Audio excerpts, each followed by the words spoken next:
Hello everybody, welcome to the Red Devil Experience. My name is Eric. Hope everybody is doing well. We have a lot of breaking news surrounding Manchester United, specifically around the striker position. A lot of news, a lot of transfer updates coming around that, a lot of names being linked to that. We also have an exclusive that have just come out about Mason Mount, particularly about him staying at Manchester United and also surrounding his injury concerns. So we're going to get into all of that stuff. We have an update on Kobe Mainoo as well. So some good stuff to talk about today. We'll do a little bit of a preview for the match at hand versus City coming up at the weekend as well. We'll discuss that.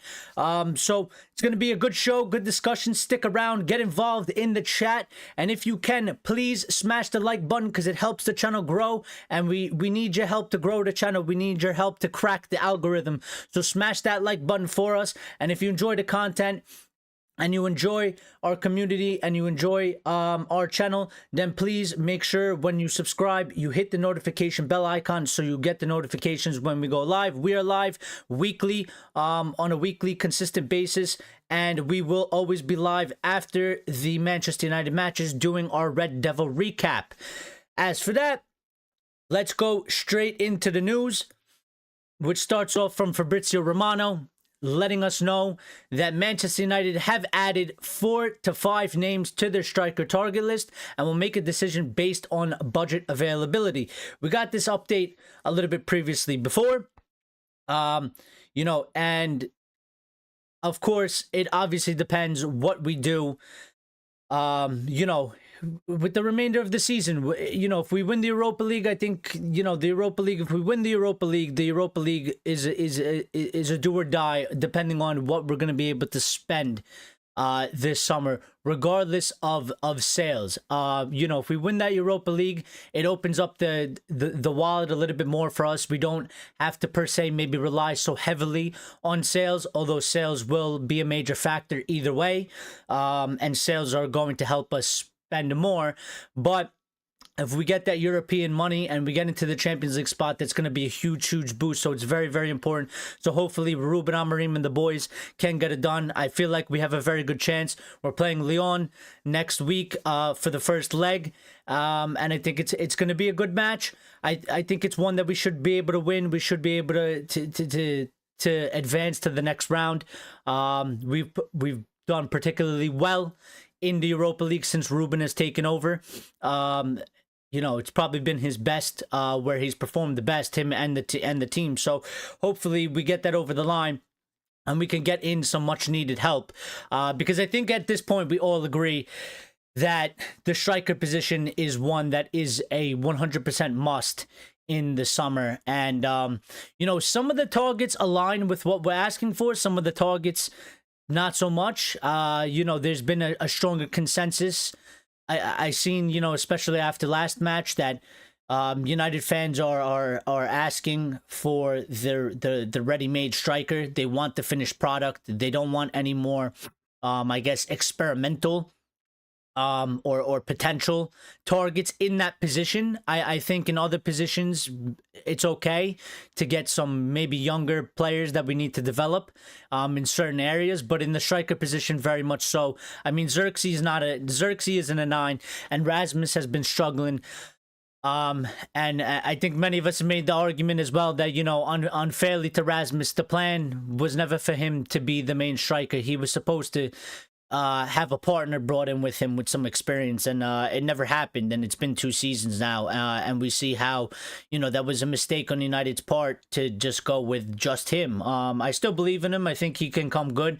We're going to be speaking on Osimhen and a couple other targets. There's Eze, there's Etetike, there's Vlahovic, Delap, but one of the things about that is that, I was thinking about it just before we went live, and while I do think there's potential for Rasmus to be a good striker out, for us and in the Premier League, everybody's asking for Osimhen, and I was just comparing, when Osimhen was Højlund's age, was anybody really asking for Osimhen? Was anybody really looking at Osimhen? Was anybody really saying Osimhen's going to be this great and fantastic striker? Maybe there were some people out there, but it's not like how it is now, where everybody is well ensured that that he's the striker that they want. So I think Rasmus just needs some time, and also he needs some help. And I still do believe in Rasmus. I don't think we need to be selling Rasmus. I think we need to be adding. And for me, the best possible option out there is definitely Victor Osimhen. What's up, Lyle? How you doing? Shout out, Lyle. So moving on to that, that goes with the transfers. I thought this was a bit interesting. So Laurie Whitwell has done a lot of talking today. Him and David Ornstein, the two top credible journalists out there for Manchester United. They've done a lot of talking and a lot of big updates. And one of the things that Laurie Whitwell has said, that this summer's transfer market participants for Manchester United, basically operators for Manchester United, will be and is Omar Barada, Jason Wilcox, Ruben Amorim, and Christopher Vivell. Supervision and overview of the transfer strategy or movement will be by Sir Jim Ratcliffe and Sir David Brailsford. I wish there was a little bit more detail on that in terms of what does supervision and overview mean? Can they block transfers? Supposedly they're not supposed to. From Sir Jim's own words, it's a committee and it's decided in a group. So I don't think two people should be able to overpower, for example, four people. So like if Omar Barada, Wilcox, Amorim, and Vivell are all in agreement of one player, then I don't think Sir Jim Ratcliffe and Sir David Brailsford will or necessarily can overrule them and kind of veto that transfer. But it's good to know who's in charge. I mean, it's a decent list. It's a good list, considering the fact that we don't have a director of football because we sacked Dan Ashworth, and we haven't replaced him. It's good that Christopher Vivell, he has been already heavily involved previously, but it's good to know that he's still heavily involved, because he comes from the RB Leipzig, the Red Bull group, who are very good at their transfers, and they do good transfer business. And Red Bull, in terms of Leipzig and Salzburg and et cetera, they do a good job of recruitment, and he's come over there, and I think he's done a pretty good job so far for us since he's been getting involved. The transfers we've done so far have been very good, player wise, ability wise, character wise, and also just money wise as well, compared to what we used to be doing. We could probably do even better, but it's a start, and it's a good start. And I'm happy with the way that they're going so far. So yeah. Now let's get on to some transfer targets that have been mentioned. Obviously, we've spoken about Etetique previously. Well, we got two updates that came out earlier in today, stating that Manchester United believe Hugo Etetique is a deal they can complete with a structured financial package.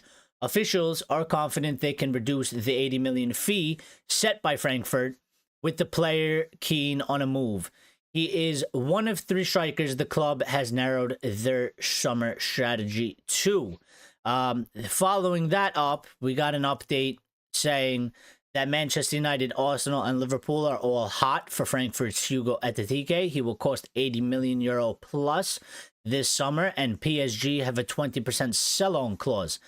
Now, again, this kid has been being mentioned a lot more in the recent weeks. It does seem like he is one that we are definitely watching. He probably is one that is definitely on the list out there. I think he divides opinion upon the Manchester United fan base, because I think that the Manchester United fan base at its current moment is probably 80 to 20%. I think it's an 80-20 issue, that we want a ready-made finished article striker. We don't want a potential striker. We don't want a young striker like Etetique is. Although I will say that beggars can't be choosers, and we need a striker, right? I think at the end of the day, it's a bit of a risk, because if we sign a player like this, Number one, again, young guy. He's switching leagues, and to go from Frankfurt to Manchester United is a big step. It's a big step, especially because Manchester United is Manchester United in terms of we are still one of the biggest clubs in the world in terms of being talked about, eyes and scrutiny, but we are not in a nice position to provide a nice environment for maybe some of these young players to develop, grow, and improve their game. And there's a lot of distractions out there. So it's a bit of a risk, because if United end up getting a player like at the TK or maybe a Delap, it flies in the face against the fans who are asking for a ready-made striker, and there'll be a lot of expectation, there'll be a lot of pressure on this kid to perform and to get the job done. And if he comes in next season and it doesn't go well, which there's a huge possibility, because when you sign these young players, anything can happen. But even when you sign, even with Osimhen, signing Osimhen, there's a risk that, you know, his first season might not be that great. It might not be as great as people thought it might go or expected, because he's experienced and he's a good striker, and they expect him to, you know, bag 15-20 goals in the first season right off the bat. And it might not happen because he's switching leagues.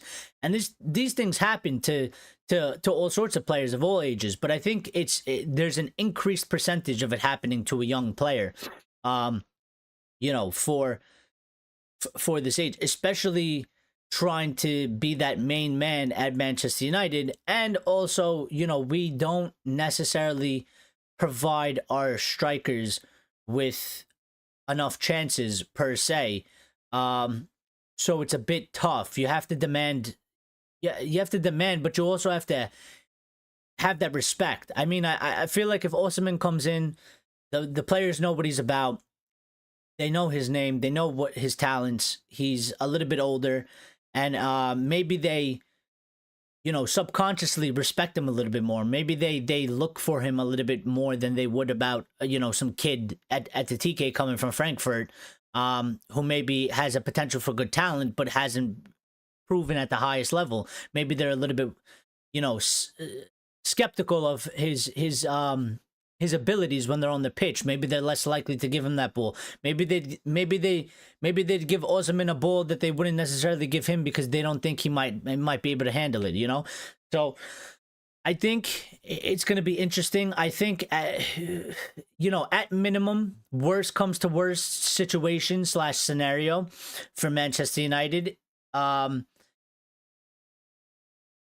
we have to get a striker in. We have to get a striker, and the striker has to be talented, and the striker has to be, you know, has to fit Ruben Amorim's system at the minimum. But I do think that we definitely need the finished article. We need the ready-made guy. I think Osimhen fits that bill perfectly. He's 26, 27.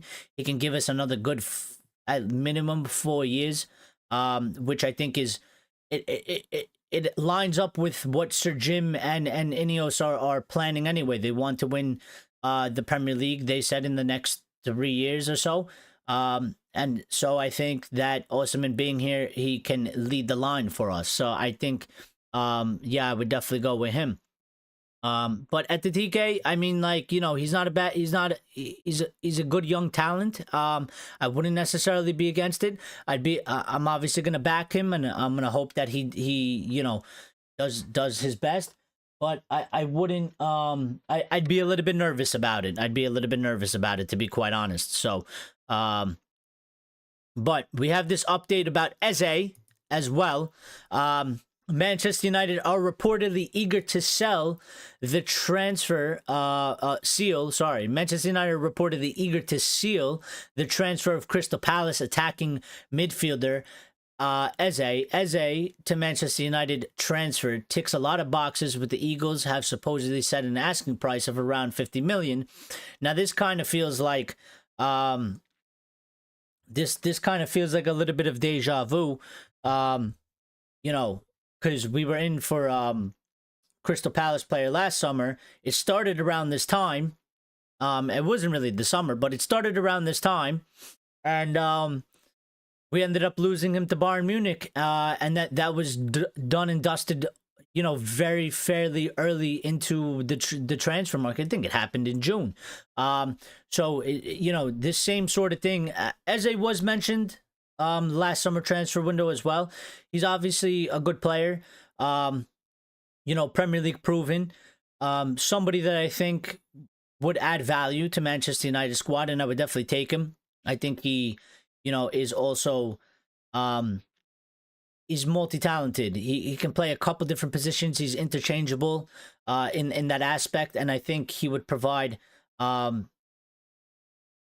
something to the squad, something of value to the squad. So I think we've been talking about Premier League deals lately. Last time we were talking about how many clubs don't seem to be able to poach players from clubs, like such as United poaching from Crystal Palace, or even a Liverpool or Man City kind of poaching, because they tend to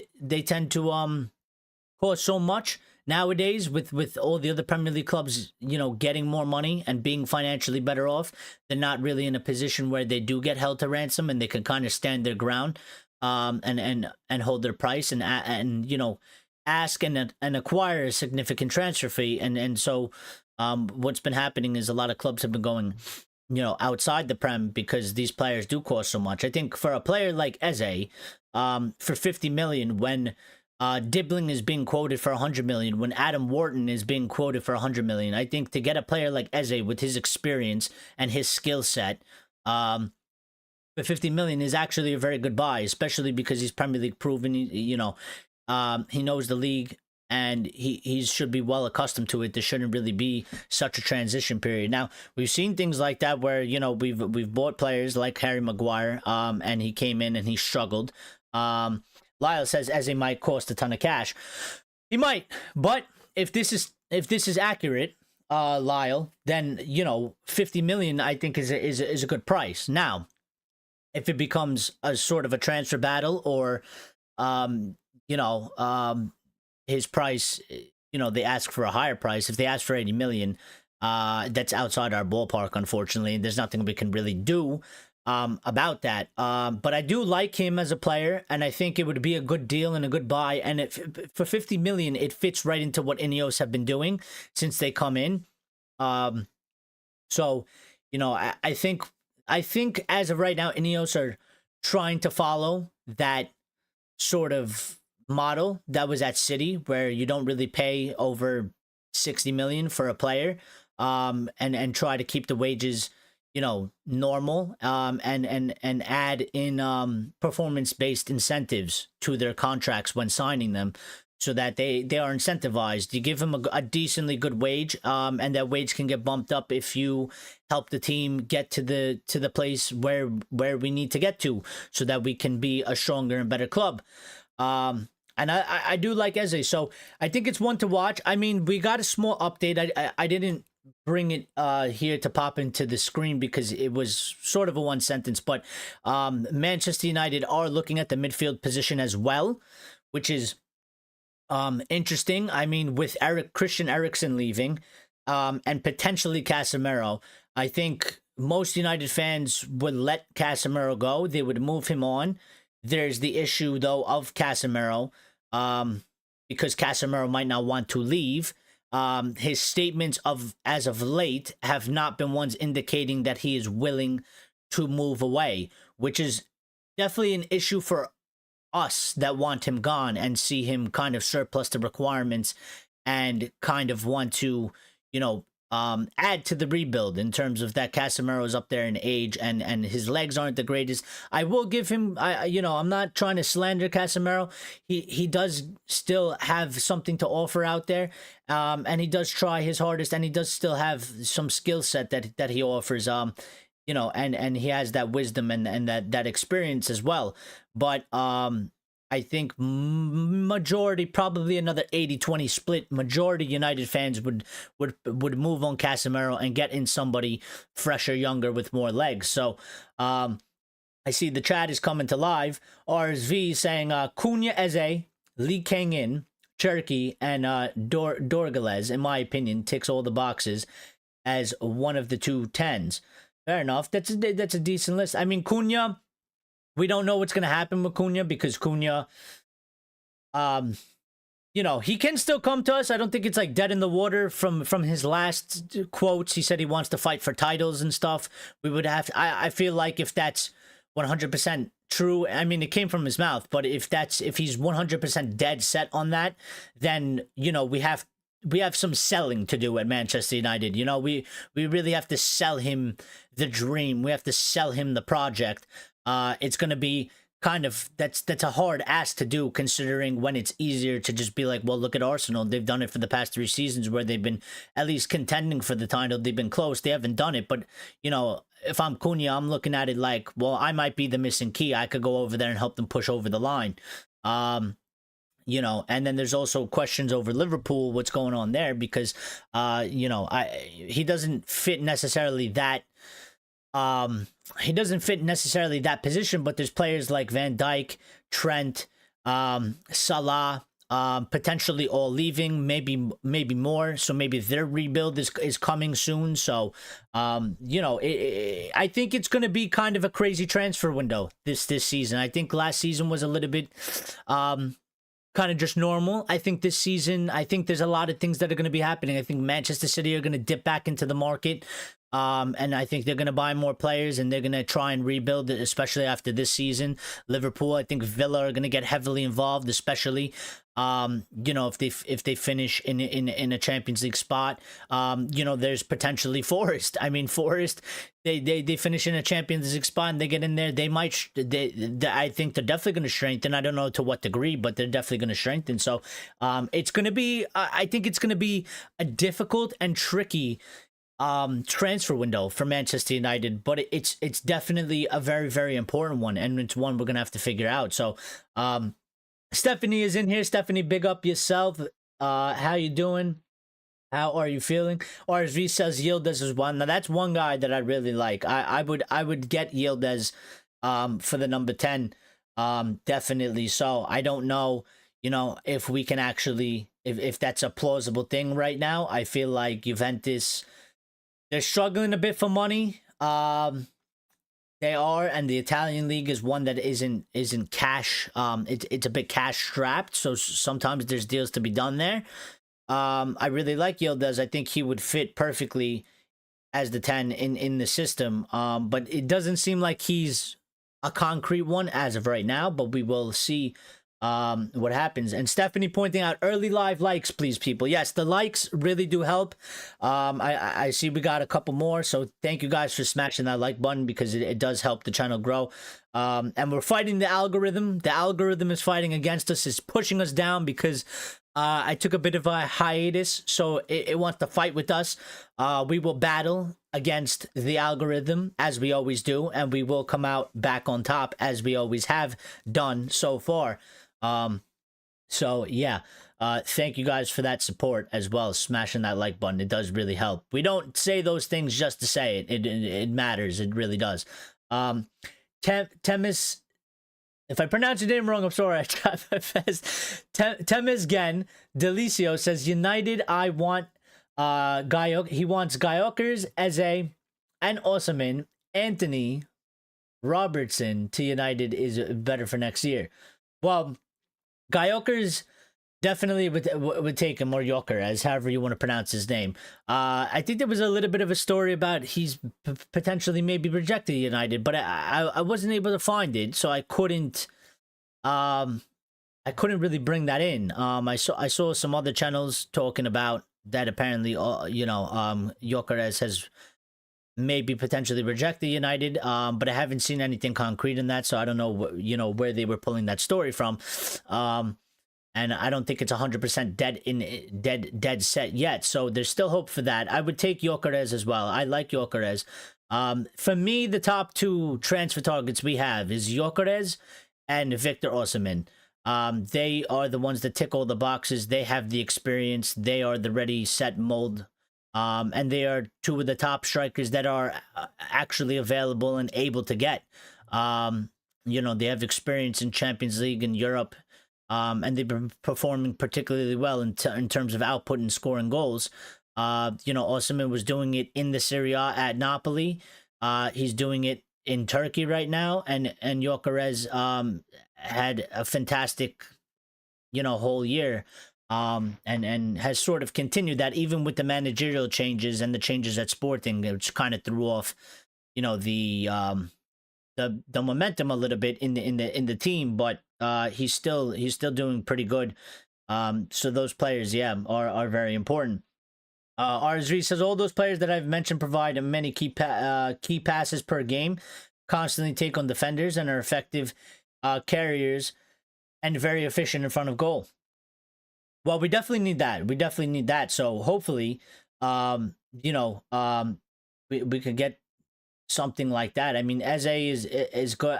All the players you named, RSV, I think are all actually very good. I think Turkey is a little bit one on, I'm not doubting him or anything like that. I think he's a little bit lower on the list. Cunha and Eze, I hold particularly high. Those would probably be my top two to try and go for. And then Lee Kangin and Turkey is probably like more C or B-ish to me. And then there's Dorgalez. But I wouldn't be against it. If we got any of those players, I would be particularly encouraged, because I feel like that means that we are looking at the right type of players, the correct types of players, and the correct profile. And I think they do all go into the project as well. So, Steph says, I'm just hoping that we get rid of the unwanted players before we make our signings. Well, that I do agree. I think it's one that we've been asking for quite some time as United fans. It's something that we've been complaining about for numerous amounts of seasons now, where it always feels like, yeah, we get in a couple players and we're happy with some of the targets and some of the new additions to the squad. But we go into the season, we constantly feel like we didn't do enough to remove the dead weight. We didn't do enough to remove the players that shouldn't be here, that no longer are fit for what we're trying to do, and we end up stuck with them, and then we end up using them because they fill out the squad depth. And it kind of feels like it's been like that for at least the last 3 or 4 years, where we've gotten in new personnel, but we haven't removed enough players and sort of replaced them. And sometimes we end up having to use these players. Sometimes these players that we feel like should no longer be at the club end up actually playing a bigger role, because due to injuries or whatnot, and they end up playing a bigger role, and they're not good enough. So to Steph, we definitely need to see the unwanted players be shipped out and moved out.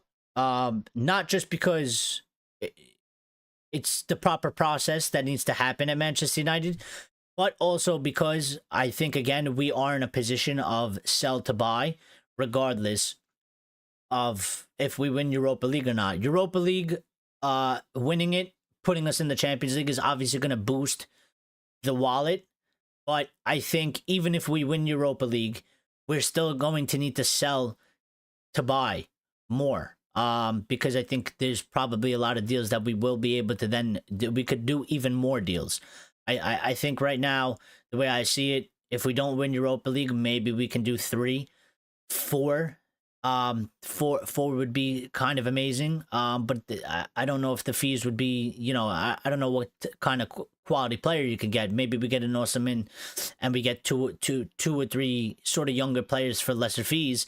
But I think, if we do win the Europa League, then we can get Osimhen and maybe an Eze, and then another 2 or 3, 4 players on top of that. So it is very, very important. And I think it's something that United fans want to see, especially with, there's the other aspect of the fact that, Ineos have been doing the cost-cutting exercises. They've been sacking people from inside Manchester United. They've been cutting off money to foundations and stuff like that. They've been raising the ticket prices on our fans, with the season ticket holders and whatnot.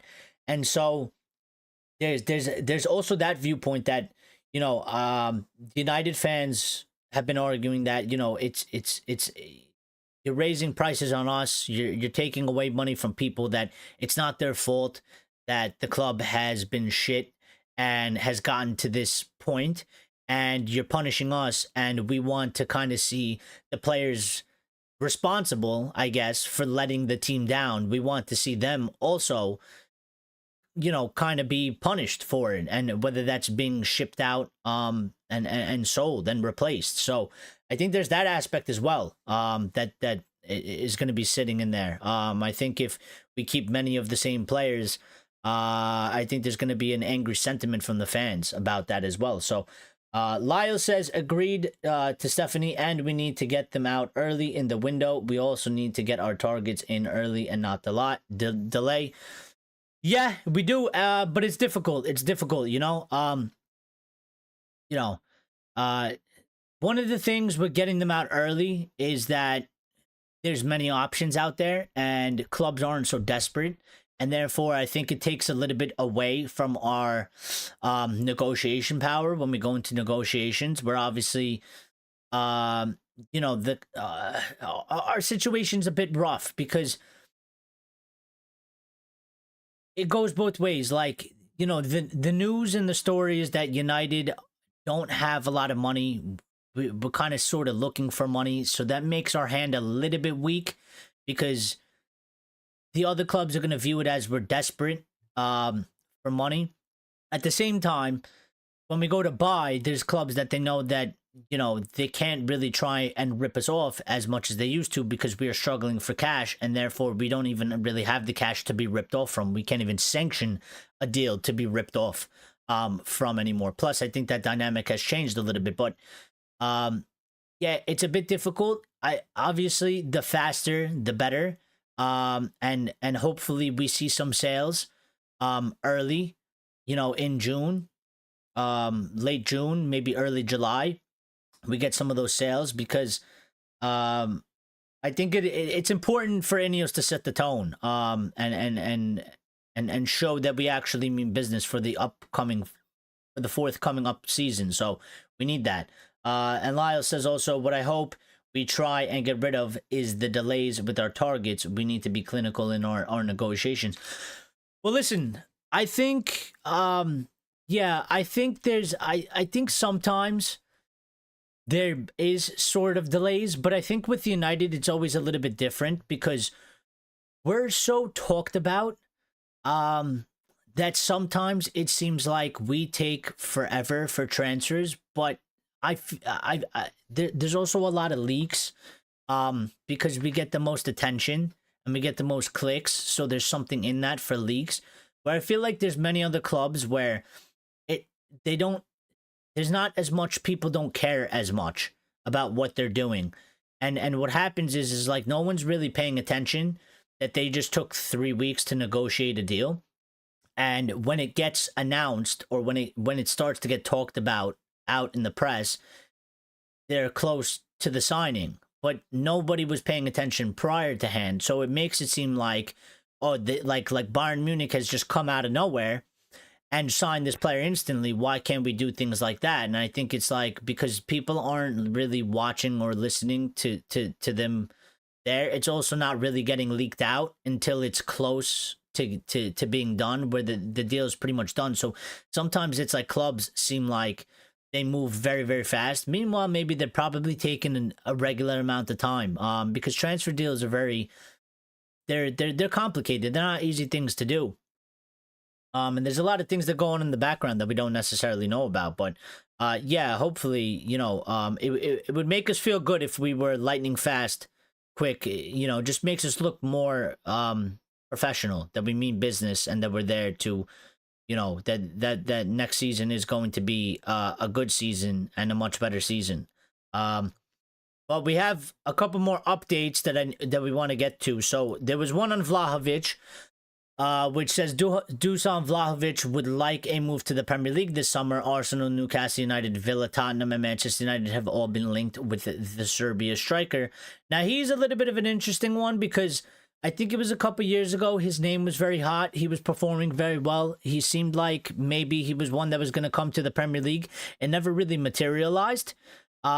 He also he also he kind of the hype kind of died down around him. I don't watch the Serie A too much, so I don't know how particularly well he's been doing. Um, you know, so I can look that up real quick and just kind of check out his stats and see, kind of what he's doing. So he has 23 matches in the Serie A played. He has 9 goals and 2 assists. So I mean, not bad, but for United, we need better than that. We need a lot more goals. Now the season's not over yet. He's 25 years of age, which I mean, for a player that age, he should be scoring more goals. I mean, Rasmus has had an awful season, and he's only a few goals behind him. I mean, at least in the league, not that far off of him. But yeah, he also does have, so total season total, he's got 14 goals and 3 assists in 35 matches, which is not bad, not bad. He is one of the more experienced players. He was one that I wanted a few years ago, but yeah, I don't know about him anymore. Listen, if we go for him and we get him, I'm gonna back him. I'm gonna back anybody that we get, because we need to give players that we get a chance. I mean, we need to give this hierarchy a chance. We need to give this plan for Manchester United. We need to give it a chance. So I'm gonna I'd give him a chance if we go for him. I don't think it's one that is necessarily concrete. I think Osimhen is the one that probably tops the list at the current moment. And maybe just one to keep an eye out on to see. As we get closer to the summer window. He's I think he's a decent striker, but I in my opinion, I would probably still take Osimhen and Gyökeres over him if I had a choice. They rank higher on my list. But let's get on to Osimhen, because we had quite a number of updates about Victor Osimhen today. And the first update for Victor Osimhen is that apparently Victor Osimhen has rejected a move to Juventus. He is particularly keen on joining a Premier League side, with Manchester United, Arsenal, and Chelsea among his preferred destinations. So it seems like, according to the news that we've gotten over the past couple days and weeks or so, it does seem like that Victor Osimhen strongly wants to join the Premier League. No, I guess, sort of decision yet on which team exactly, but of course we desperately need a striker. Arsenal are desperately going to be in for a striker as well, and I think they have the money to outbid us for sure, and beat us to whatever striker they want, as long as they sell the project well as well. So I think it's going to be a battle, and it's one that's going to make a difference as well. It's going to be a bit of a problem, you know what I mean? Because we definitely need a striker, and Arsenal definitely need a striker, and I think they've realized that now.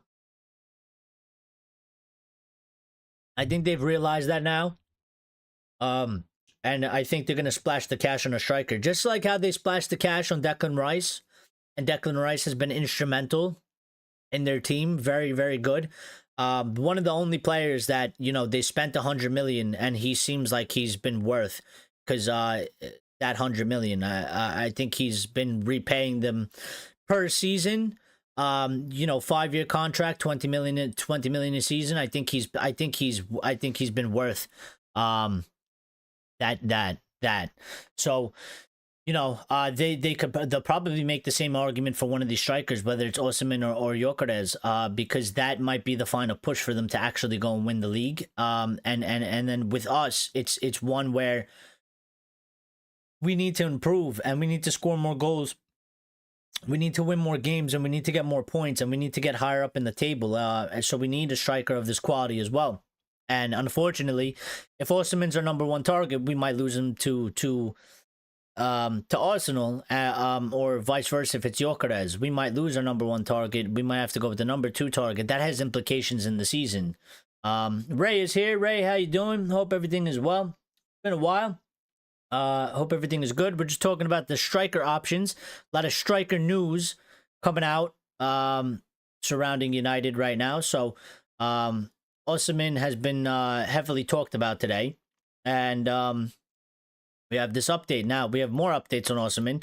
The update followed this, saying if Manchester United win the Europa League, they are expected to step up their interest in Victor Osimhen, and a swap deal involving Alejandro Garnacho has been mooted.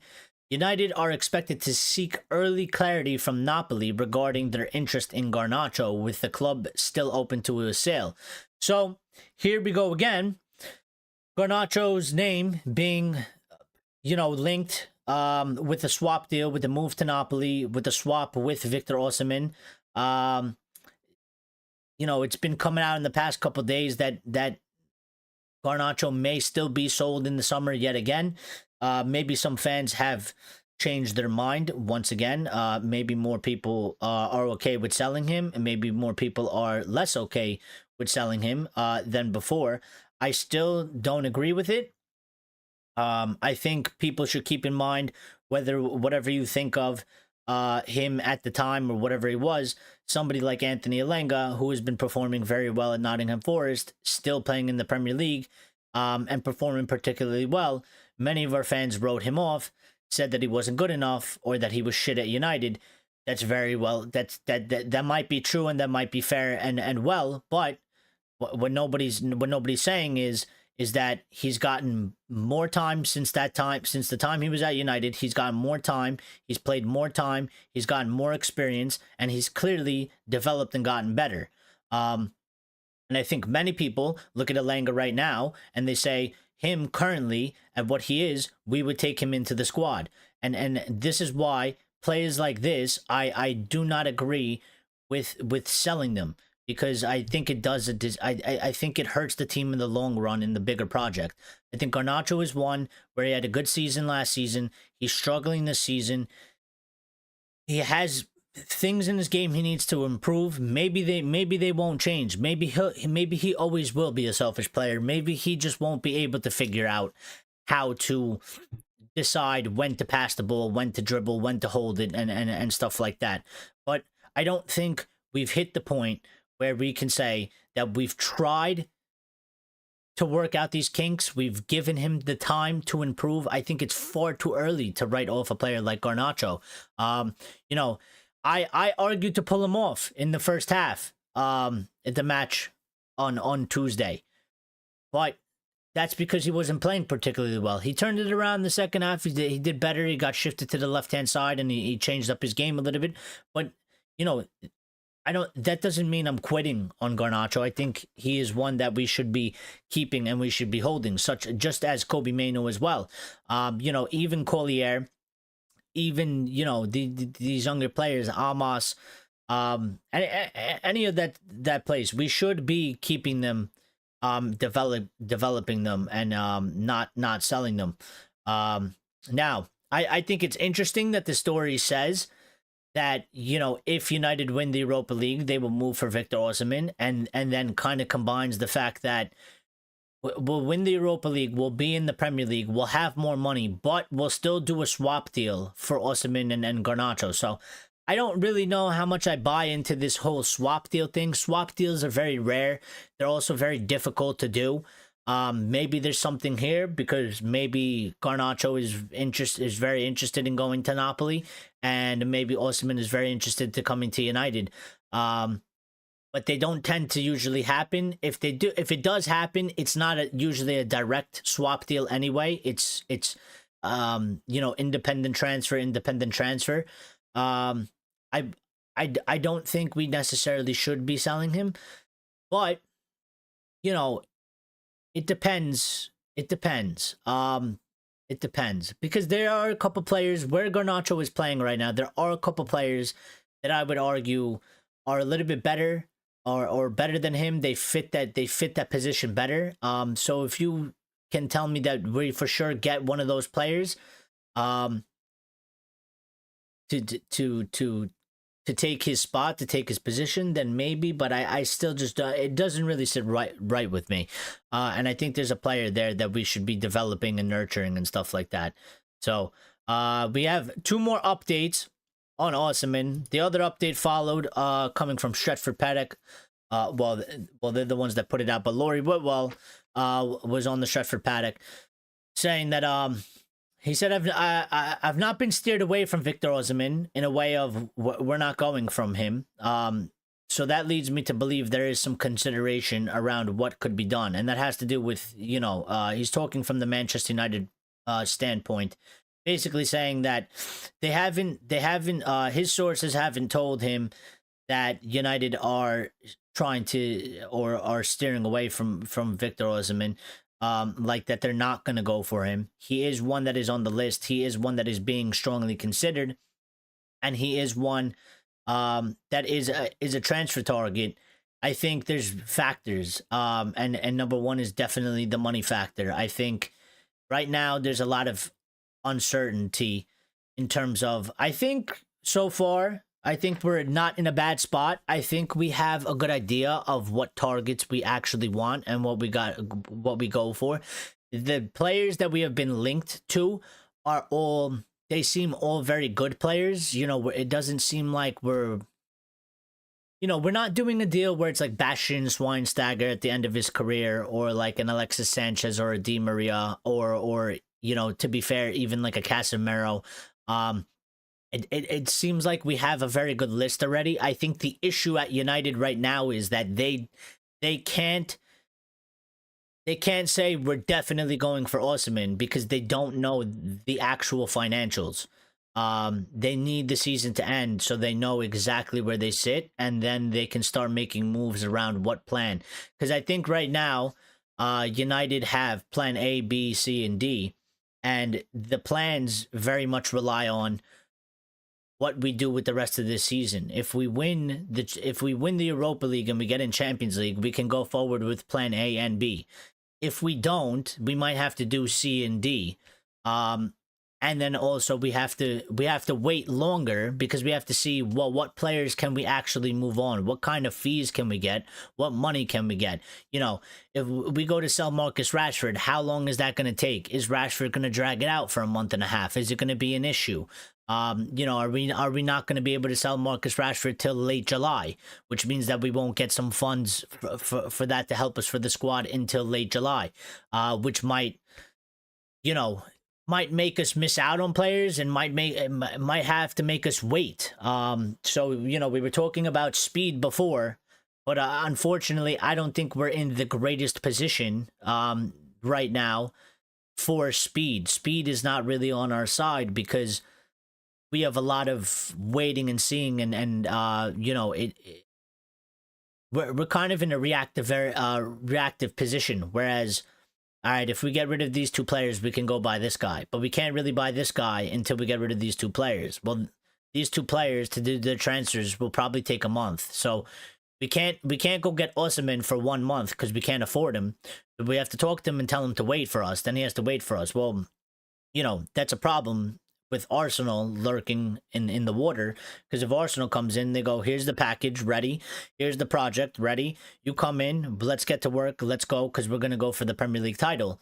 Just how we lost what's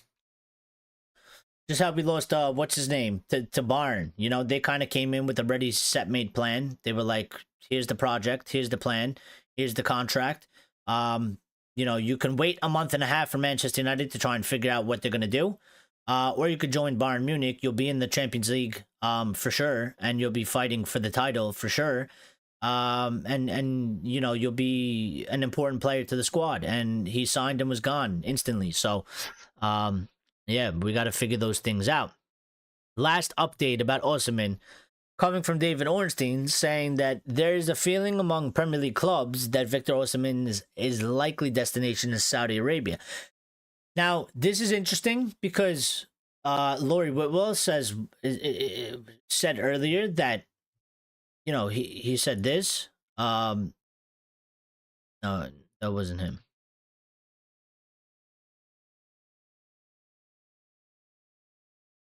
There was something Laurie Whitwell saying that we could that we're interested in him. But the updates before was saying that it was this update here. Sorry about that. It was this update here that he's particularly keen on joining a Premier League side, and that he rejected Juventus. And this was coming from Juventus sources that announced that he rejected Juventus. So it's interesting to see David Ornstein come out with an update saying that the feeling from the Premier League clubs is that Osimhen's likely destination is Saudi Arabia. Meanwhile, you have the Italian sources stating that his most likely destination will be the Premier League. I'm not saying that David Ornstein is making stuff up. He's very credible. And when he speaks, people listen and they take it with with a little bit more respect and backing into what he says. But I think maybe I'll go with the Italian sources on this a little bit, considering the fact that, I mean, he's speaking from the Premier League side, but I take this from the Italian sources a little bit more, that he probably does want to come to the Premier League. And I think that he will do so. Ray saying we need to keep these kids together and move the deadwood out. Young lads is the future. Yeah. I think what we need to do is we need to be very careful. I think there's a way where you can move maybe on some younger players. But I think the players that we have right now, I don't think any of them have had enough time where we've deemed them that they're not going to really come to a level that is acceptable for United. I think they're all still fairly kind of, sort of there. I think Rasmus is one that maybe, but not this summer window. It would be next window. Because I think, Rasmus's third season, next season is going to be a very big and important season for Rasmus in terms of how the United fan base look at him and back him. Because I think if he doesn't have a decently good season, if he doesn't show improvement, especially from this one, I think a lot of people are going to write him off. And that's 3 seasons, in the first team. 3 seasons is, in today's time, is more than enough time that you have to show something. You have to prove something. So he's one that might go. I think Garnacho still needs another season. Mainu, I think there shouldn't even be talks about Mainu. And then everybody else, like Collier, is still getting his feet wet. He's been on the bench, but I don't think we've seen enough of him yet. There's players like Amos, we haven't seen enough of him yet. Euro is his first season in. Obviously, we're not looking to sell him or anything like that. Then we have like the likes of Cheeto and stuff like that. I think at some point United have to determine how good is this player actually, because the other clubs do it. They keep their best, or for the most part, they try to keep their best, and they let go of some of the other players that aren't. Maybe they're just average. But you get good money for them, so it's important that we do that properly as well. I'm not against really selling somebody that's on the younger side, but we need to make sure that we've given them, that we've seen them enough, and we've given them a good amount of opportunities to prove themselves before just getting rid of them just for the money's sake. So yeah, we do need to check that out. Lines is in here as well. Lines, how you doing? How you doing, buddy? Hope everything is good. We're just talking about Osimhen and the strikers and stuff like that. Ray says we definitely need a striker, go all out for one. Well, we definitely are looking at one. I mean, we're being linked to strikers every day. We have about a list of about 5 strikers right now. So it does seem like Manchester United are going to go in for a striker, and it does seem like that the striker is one of the top priorities, if not the main priority, coming for this summer transfer window. Again, the problem that we have is that because the season's not over yet, and we don't know if we're going to win the Europa League yet or not. We don't know how much money we actually have to start off with, and what kind of budget we necessarily have. I think they have a ballpark, because Sir Jim, in his interview, said that there will be a budget for Ruben Amorim, but said I'm not going to reveal the amount of budget.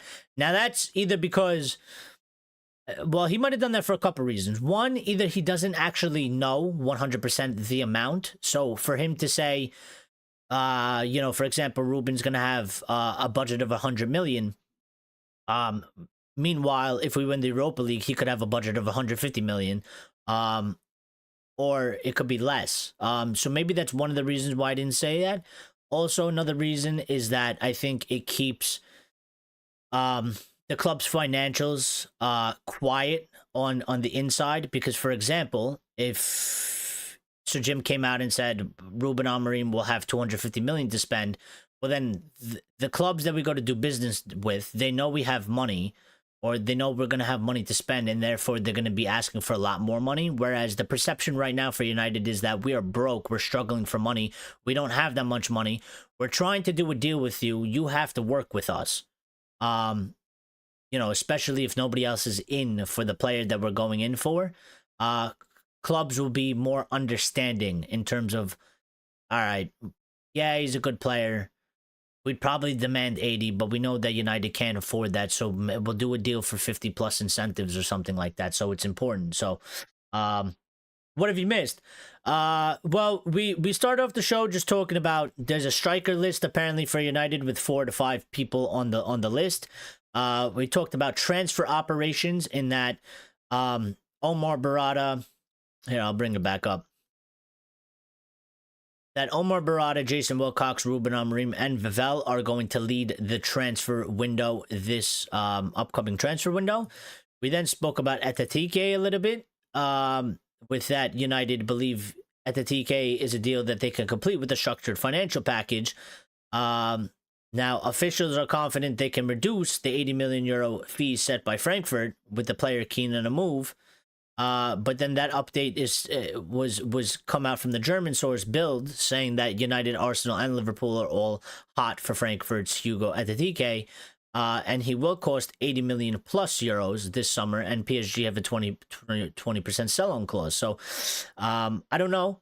One source says that United think that they can lower it. The other source says that, there's maybe sort of a potential transfer battle here, sort of a three-way, which is definitely going to make the price higher, not lower.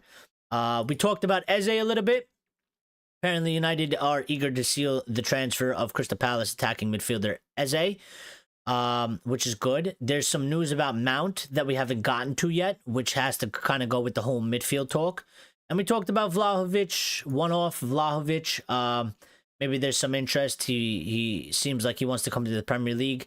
I don't think he'll end up at us or particularly Arsenal. But he could end up at the likes of maybe a Newcastle, Villa, or Tottenham. I think that would fit him well. I think we need a step above him, and I think Arsenal also need to step above him as well. So it's going to be interesting to see that side of the argument. Yes, you have mentioned about Vivel's appointment is very exciting. I think it's good that he's going to be involved. It gives me a little bit more confidence because I was worried because we sacked Dan Ashworth, and as I pointed out last time that so here it says that supervision and overview will be done by Sir Jim Ratcliffe and Dave Brailsford, which is, I guess, fine to a certain point as long as these two aren't overruling these four. Because, again, I'm trying to give them the benefit of the doubt. One of the problems or one of the concerns that I have is that, Sir Jim doesn't seem to know a lot about football in terms of how Jason Wilcox or me and you, or Vivel or maybe even Barada. I know Barada was a little bit more of a financial guy, but he does seem to have a football understanding as well. And Sir Jim doesn't seem to be one of those guys that has that understanding, and Dave Brailsford for sure doesn't have per se that experience. I don't want to say understanding, because you can learn and you can have an understanding of situation, but they certainly don't have the experience dealing with in football. And Ashworth was one that did, and we sacked him, and we didn't really replace him. But now it seems that, Vivel is kind of taking up that spot, which is good because when I look at it, Barada, Wilcox, Amorim, and Vivell, they all understand football. They all understand kind of, what they're looking for in players and systems and stuff like that. So I think it'll be good. It gives me some confidence that he's in there. Jimbo is just the money man. Yeah, pretty much. Like, Jimbo is just like the money man. Like, maybe he likes the sport. You know what I mean? Maybe he likes football. But again, I don't think you become a multi-billionaire by dedicating your life to being a super fan like some of us, I don't think you have enough time to have the knowledge that we have, or that somebody like Vivell or Wilcox or Barada or Amorim has, when you're a multi-billionaire and had nothing to do with sport. So he can still be a fan. I just don't think he's like, he's not like a super dedicated fan. So yeah, he doesn't have necessarily like the football brain. So it's all right, I guess, if they overview, but as long as we have these guys leading the charge and that they're actually listened to and they're not overruled, and there's a cohesion in that, it provides some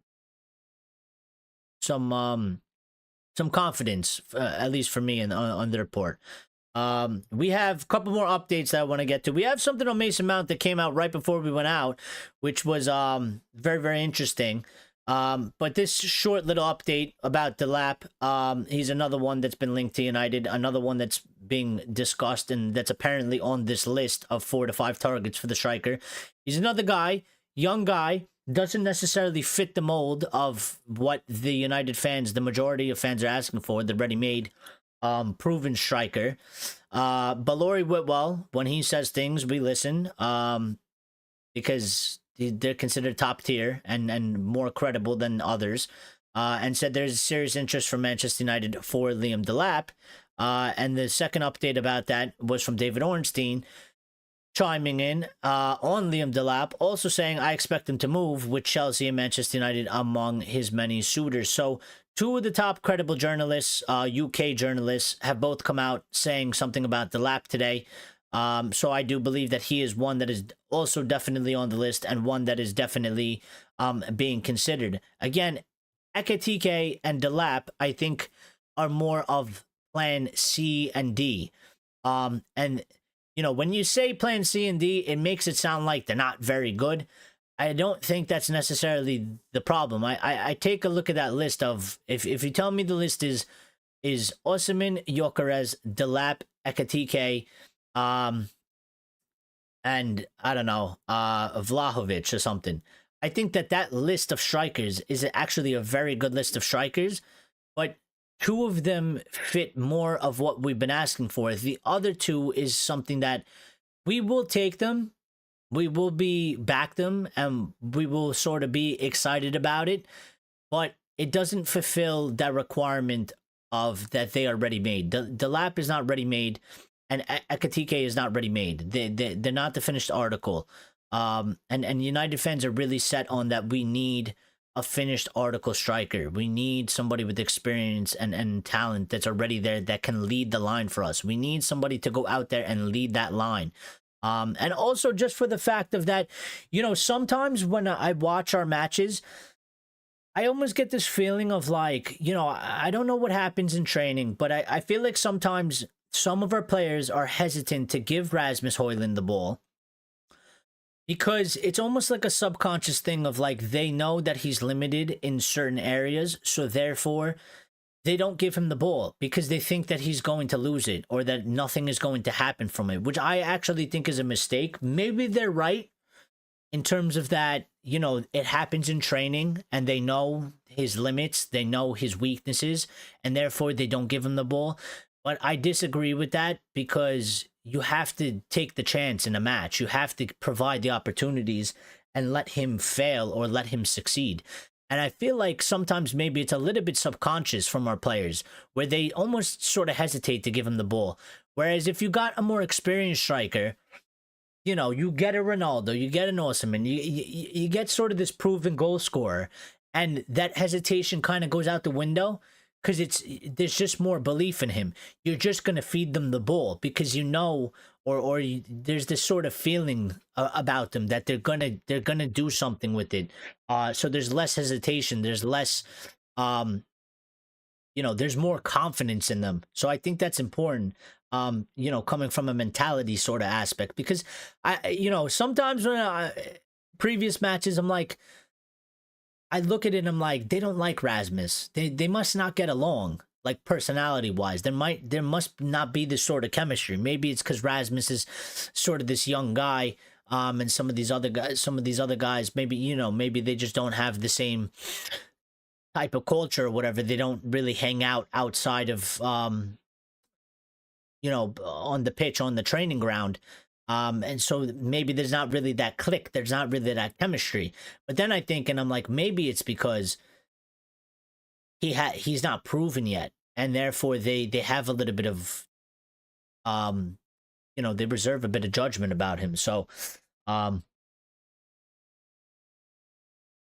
Lyle says Vivell might prove to be one of the best signings under Jimbo. Well, hopefully, because we need somebody in there doing the things that should be going on. Lyons is very confident in him, saying the stuff he was able to do at PSG was impressive. I don't know too much about what he's done in his career or anything like that. So I do know he was with Red Bull Group at some point, and obviously Red Bull have done some good work in terms of recruitment and stuff like that. So that's always a good sign anyway. But I'm not particularly fair with all the details of his background and his work. So but yeah, hopefully he does that. Lion says, is Delap really the Neo we need, or could he be Højlund's Trinity? I mean, I don't. It's hard to tell. I think it's not fair to say Delap isn't, solely because it's more about just he's young. I think that's what it is. He's young and he has potential, but he's not the ready-made striker. I think if we already had a proven goal scorer to some certain extent, like for example, because I think we all know that like Xerxes he's not a 9. He's gonna play the 10, right? So we don't even really count Xerxes. But I think right now on United's team, if we had Osimhen already, and we had Rasmus, and then they were telling you United are looking at Delap or Ekatike, I think everybody would be excited through the roof, talking about we're going to have 3 fantastic, amazing strikers. But I think the issue that is right now is that United, us fans, from the window we signed Rasmus Højlund, we wanted a ready-made striker, and we didn't get him when we signed Rasmus. We didn't get him last season, and we didn't get him for this season. So, I mean, those were 2 of the same. You know what I mean? We didn't get him when we signed Rasmus, and we didn't get him for this season either. So I think United fans, they want this, and I agree with them, because it seems we need somebody there. Rasmus is not. I think we're hurting Rasmus. He's struggling. And he needs somebody to help him relieve the pressure that he's under. And he's a young guy, and I think the only thing that can help him is to get somebody like Osimhen, who has all this experience, and talent, and can take that pressure off. I kind of view the situation kind of similar to like Maguire, and him being given the captaincy, sort of kind of when he came, almost immediately to Manchester United, and it put a lot of added pressure on him. The price tag didn't help, and his game was very bad on the pitch, and he was getting exposed, and it led to a very bad, toxic environment, one that he suffered a lot of abuse. And he only sort of came out of it once the captaincy was removed off him. Once the captaincy was removed off him, there was a lot less talk about him. There was a lot less eyes. There was a lot less expectations. And I think he felt that. And I think a lot less pressure off of him. And I think also he realized, to be a leader, you don't need the captaincy. I think he continued to do what he had to do, and he just focused on his game. And I think he focused on, I can lead this team without that armband by playing good on the pitch and being like sort of a good example and a role model as a professional footballer. And I see the Rasmus thing kind of similar in terms of that. He hasn't been given the armband, but in a way he's almost been given the armband, because we bring him in here and we said, you're the main number 9. You are the striker. We need you to score 15, 20 goals a season. And if you don't do so, you are a failure. And we demand this because we want top 4. We want Champions League. We need to, go back to winning ways. We need to win trophies. And he's a young guy, and I don't think he was there yet in his development. I think we bought him early from Atalanta. I think he needed another season to develop at Atalanta and play there and gain that experience. And he didn't get that, and we bring him here. And it's been a struggle, and therefore that's why I think we need Osimhen or Gyökeres. We need them to come in and kind of go to Rasmus and go, I got this, buddy. You focus on yourself, improve. I got this. I'm gonna lead the line, and when I'm struggling, you're gonna help me and you're gonna back me up, and we're gonna be a team. In that role, and we don't have that right now. There's, when Rasmus is struggling or Rasmus is finding a hard, difficult thing, we don't even have the option to help Rasmus out. Rasmus is the only guy that we can put up at the top. I think we've seen that. You put Xerxes there. He's not a number 9. He could play the number 10 very well. He needs somebody in front of him. So it just leaves Rasmus. And when Rasmus is struggling, Rasmus turns around and there's nobody to help him. There's nobody backing him. There's nobody behind him. It's just him. He's on his own. And I think it's too much for him at this current moment in time. He's still fairly young. I think in 3 years' time, he could be one of the top strikers. Like a lot of strikers, it happens to them. When they're 22 or they're 23, they might not be there. When they get to 26, 27, they start firing on all cylinders, and they're very good. So, yeah. But we'll see. We'll see. Now, we had this update about Mason Mount that was very interesting before we went live. So the first update, again, coming from David Ornstein. David Ornstein and Laurie Whitwell talking a lot today. Before we get in there, let me just sip a little bit of my... So, from David Ornstein, apparently Mason Mount will not leave Manchester United this summer. I could have told you that. I don't know who was saying that he was going to leave, but yeah.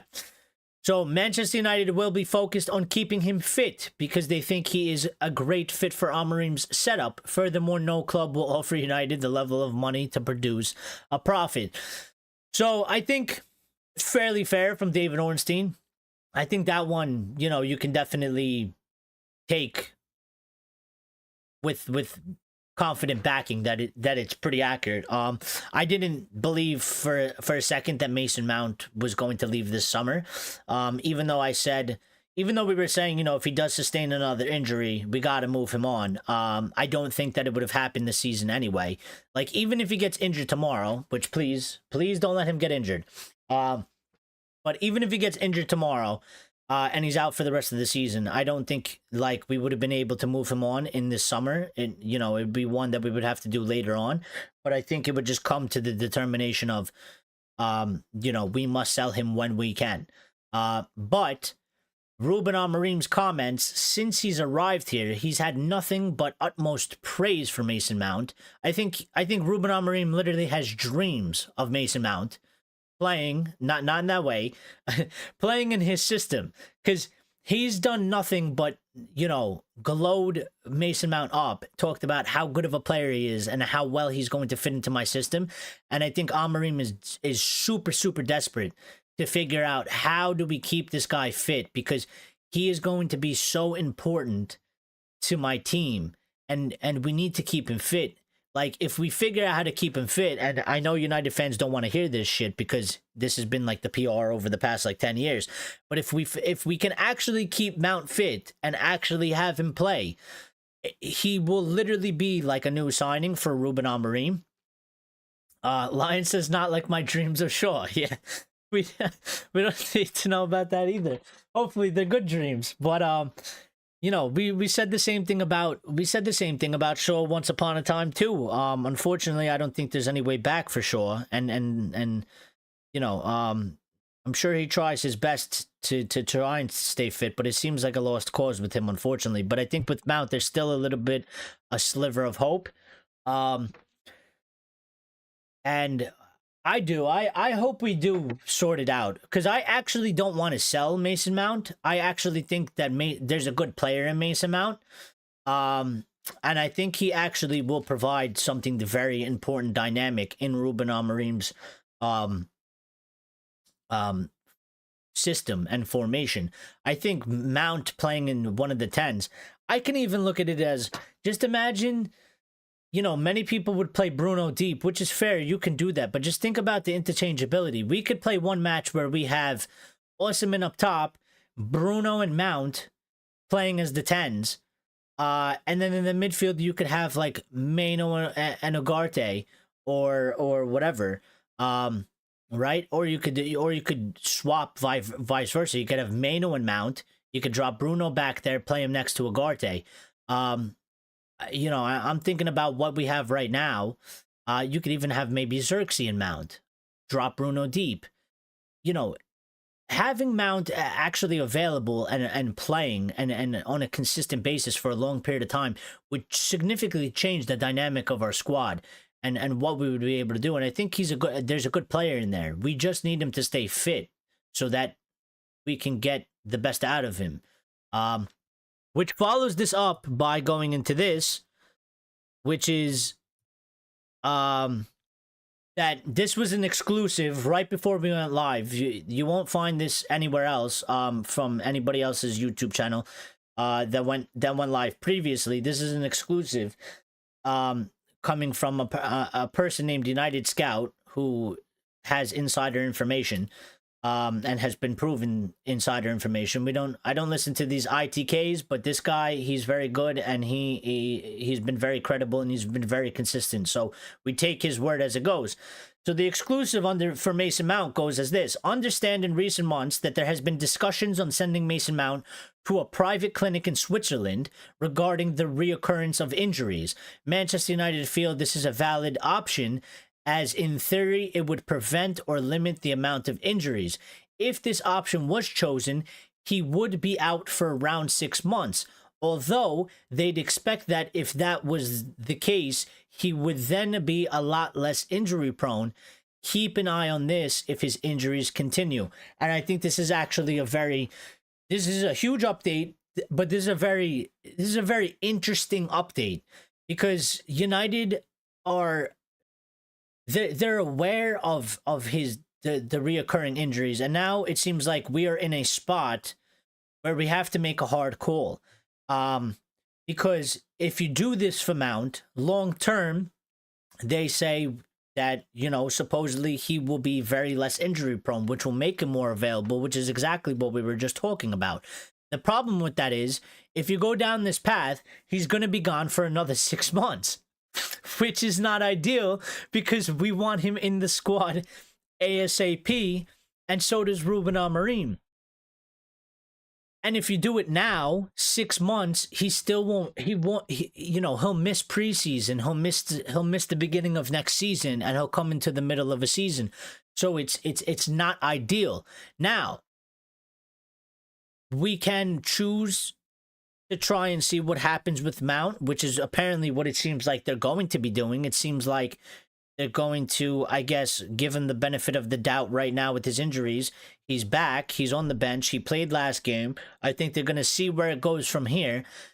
But the problem is that if he does get re-injured, then they might send him to this, which I think is fair enough, because if he gets re-injured again, as we've seen before, it's not like he gets injured and he's out for a week or two. He's out for a couple of months, and you don't see him then. So I think it's important that we keep an eye on this, and we keep this in our mind, because if Mason Mount does get injured, then they probably will go down this route. And to be fair, if Mason Mount does get re-injured, that's probably the correct way to go. I don't think we should shut him down and send him out now. Although some people might argue you might as well to do some preemptive measure, prevention measure. But I think this way would probably be better. Let's see if he can actually keep himself fit. I'd give him one more shot. I think they should be extra careful with him, and they should be doing everything they can to try and make sure that he doesn't get some type of an injury. And if that does happen, then shut him down, because he's going to be out for, a little bit anyway, depending on what injury he would sustain. But so far, every injury he's sustained, he's been out for a few months. So if he does get injured, shut him down, send him to this clinic. He'll be out for 6 months. He's been out for a few months just on regular injuries anyway. Shut him down, have him rehab, and have him hopefully come back. If they have a certain percentage of success rate with this, and it's over 60%, then, it's something that we probably have to do. So, Lion says Mount could definitely end up being worth the money. Yeah, I think he can. I think if he stays fit, he will be worth the money. Because I actually think he's that good of a player that as long as he's able to play games for us and be on a consistent basis, he'll get form and he'll pay back what we've paid for him. The issue that we have around Mount right now is I don't think anybody says that Mason Mount is a bad player. The issue around Mount is similar to Luke Shaw, is that you're not available to us, therefore you're basically like a waste of space. And that might sound harsh, but it's true. Whether we signed you for 20 million or we signed you for 100 million, if you're not available, you are a waste of money. You are a waste of space, because we can't get anything out of you. We need you to add something to the squad, and you can't, because you're constantly not available. So Lion says, with the rebuild, we need a player like Mount, who is a proven winner at a good age. Yeah, and that's why he's important, because he's talented. He's also, English. He knows the English game. I think he's good, and he's already won things at his age, and I think he's fairly far along in his career. He's actually being he's being stalled. He's being held back from these injuries, which is unfortunate, because you don't want to see things like this happen. One that always comes to mind, that was a heartbreaker for me, and it still doesn't sit right with me, is Owen Hargreaves, because I thought Owen Hargreaves was a fantastic player. I actually liked him very much, and I thought he was going to be, such an amazing player, and his career was cut short due to injuries, and his progress was, stagnated due to injuries, and his growth and his potential and all of that went out of the window. So you don't want to see things like this happen to players, because it can take them out completely. So, I think Mason Mount can be one of the best 10s out there, in all top 5 European countries, but he can't achieve that, and he can't get there if he can't get on the pitch and play a majority of the season. When he's missing 80% of the season and playing 20%, you can't progress. We need him to play 80% and miss 20. So hopefully United figure this out, and just for him in general, I think hopefully he finds an answer to this, and he can actually play, because I do like him very much, and I think he will be a very important player for us, as long as he stays fit. And the last update that we got before we went live is that Kobbie Mainoo remains committed to Manchester United and is open to signing a new contract to remain among head coach Ruben Amorim's options for the long term, despite growing rumors involving Europe's elite. And I will say this about Kobbie Mainoo. I don't think Kobbie Mainoo is going anywhere. I think Kobbie Mainoo is going to obviously sign a new contract. I don't think we're going to let him go, and I don't think we're going to sell him. I think any talk about him being sold, I think, is at this point sort of PR-ish. Whether it's coming from his agent, trying to secure, payment for his player in terms of salary, which could be very well. But it also could be coming from United, because, at the same time, as much as I try to trust our people in charge now, United still play a bit of games. And it could be this sort of thing of, worrying everybody that we're gonna sell Kobe Mainu and nobody wants to sell Kobe Mainu. And oh, but he's asking for a lot of money, and maybe it's not really worth it. And we might be better off if we sell him. We'll get the money. It's pure profit. We can reinvest it and stuff like that. And then they end up agreeing to a contract. He re-signs, and then they kind of parade it out as like almost like a new signing, like, and everybody's like, just grateful. They're like, thank God we kept Kobe, and like it almost feels like a new signing because we almost lost this player, and we really believe in this kid, and he's a very good young talent, and thankfully they were able to come to a contract agreement, and Ineos didn't sell him. So I do personally think that there's a bit of spin going on, probably from both sides, from Mainu's agent, but also from United as a club. And I think that this will probably be resolved fairly soon. And then once the announcement, it's going to be like, they're going to announce it like we signed a new player. And I think part of that is also for the fact of that there's a possibility that, we don't know how much transfer business or what kind of transfer business we're going to actually be able to do. So securing the likes of Kobe Mainu's future will be a big deal in the fan base. And it will make headlines, and it will make, positive news stories for Ineos and for United as well. So there's always that aspect as well. Not trying to say that they're trying to like necessarily trick us or that they're plotting some evil plan, but these things happen. You need positive PR, you need positive stories for the club and positive news, and he certainly would be one. So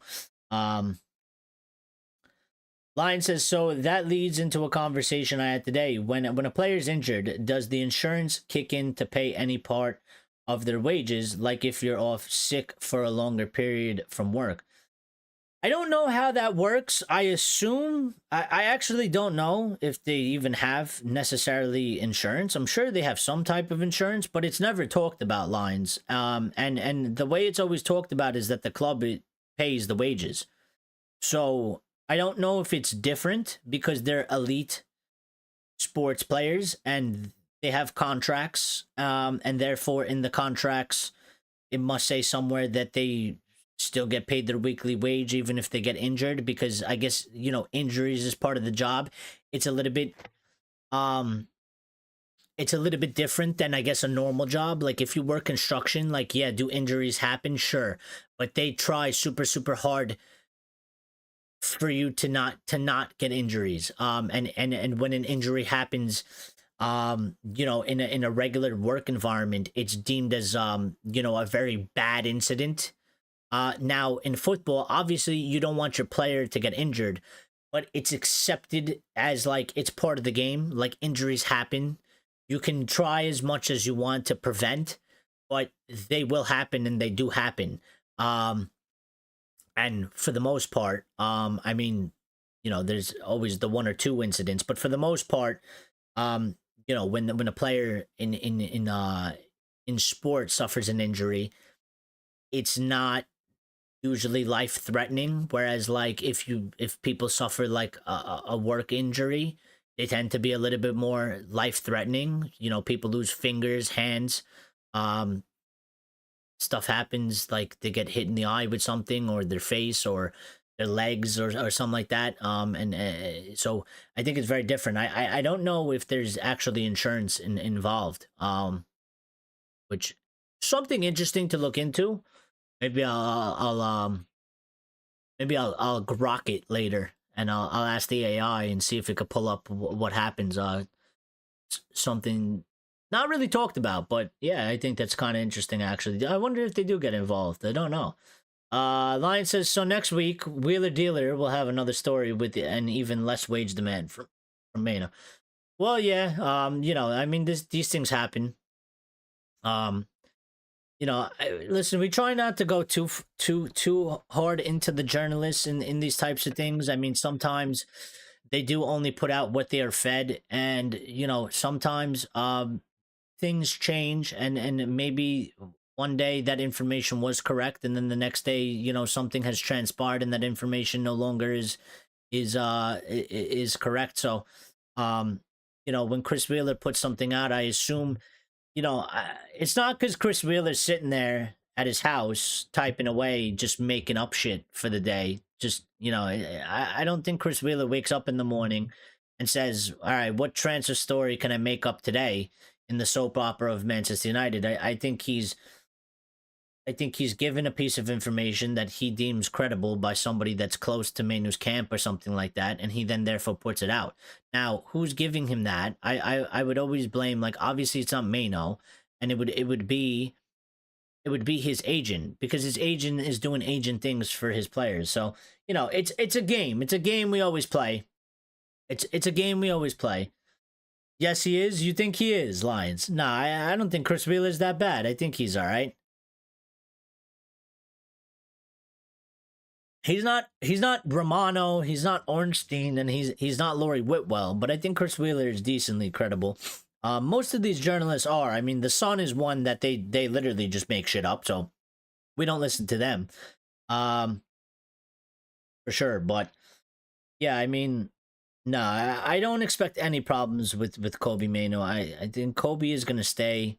Um, he's not gonna go anywhere. And we're not going to sell him. I think it's PR from both sides. Unless Kobe says that he wants to leave. That's the only way I see him leaving. Apparently Chelsea have beaten Spurs 1-0 or 1-0, which is actually decently good for us, because if Spurs won, they would have pushed us down a spot. So if I'm correct, I believe we're still in 13th. I believe we're still in 13th, are we not? Yes, we're still in 13th. Tottenham are in 14th. Palace are 3 points ahead of us, but they're a game behind us. So really, they have 40 points right now. We have 37, but I always add on the 3, so technically they have 43 until they play that game and we see what really happens. Something interesting that I was looking at, I was looking at a graph in terms of the standings for us. And I think I found the point where it was right here. So when Ten Hag got sacked, we were in 14th place. And we were kind of bouncing from when the season started. We were up in 11th. After 3 matches, we were in 14th. We then went up to 10th after the 4th match. Then after 7 matches, we were back in 14th. Then we went up to 12th after 1 match. So that was 8 matches into the season. And then when Ten Hag got sacked, it was 9 matches into the season, and we were 14th. And I think when Sir Jim makes quotes like Ruben Amorim has done a good job so far, and then people look at where we are in the standings and how the results have gone, I think some people say this guy's out of his mind. But to be a little bit fair, I mean, the fact that Amorim took over, or was coming in, or our manager was sacked when we were 14th and we're in 13th. Like, yeah, we haven't necessarily improved, but we haven't necessarily regressed. I think he's just done okay, considering the circumstances of coming in the middle of the season, having no preseason, no training. We then also suffered some injuries as we moved down, and also just him changing the system and basically trying to get the players to play a brand new style of football in the middle of the season, which is like almost basically impossible. But he's trying to do 2 things at once. He's trying to do right now, and he's trying to look forward for the future, for next season. And I think, to be fair, wherever we finish at the end of this season, I think going forward for next season, we should be much further along in the kind of football that we should be playing, because he's been implementing it now and he's sort of taken that risk. And maybe it's had some negative effects in terms of results, but I mean, Rude came in for that little bit of a period. He took over, and he took us up to 12th, and that was after 12 matches. So 3 matches or 4 matches, whatever it was, Rude was there. He took us to 12th.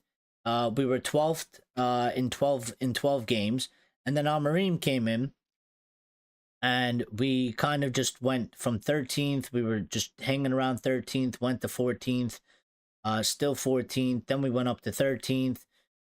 We ended up going up to 12th. Then we dipped back to 13th. Then we went back up to 12th. Then we dipped to 13th. Then we stayed at 13th. Then we went down to 15th, and now we've gone back up, and we went up two spots. So I don't think he's actually honestly done that bad. I think when you look at that, considering how we started the season, he hasn't, in my opinion, now maybe the record is a little bit different, but he hasn't done much worse than how we started the season. So, I think for all the circumstances surrounding this situation for him and what transpired, him coming in the middle of the season, him having no training, him, changing the entire system and changing the entire style of play, for him to kind of just be almost sort of level, it actually isn't that bad. Now, obviously, when we get to next season, we need the incline, we need the improvement. But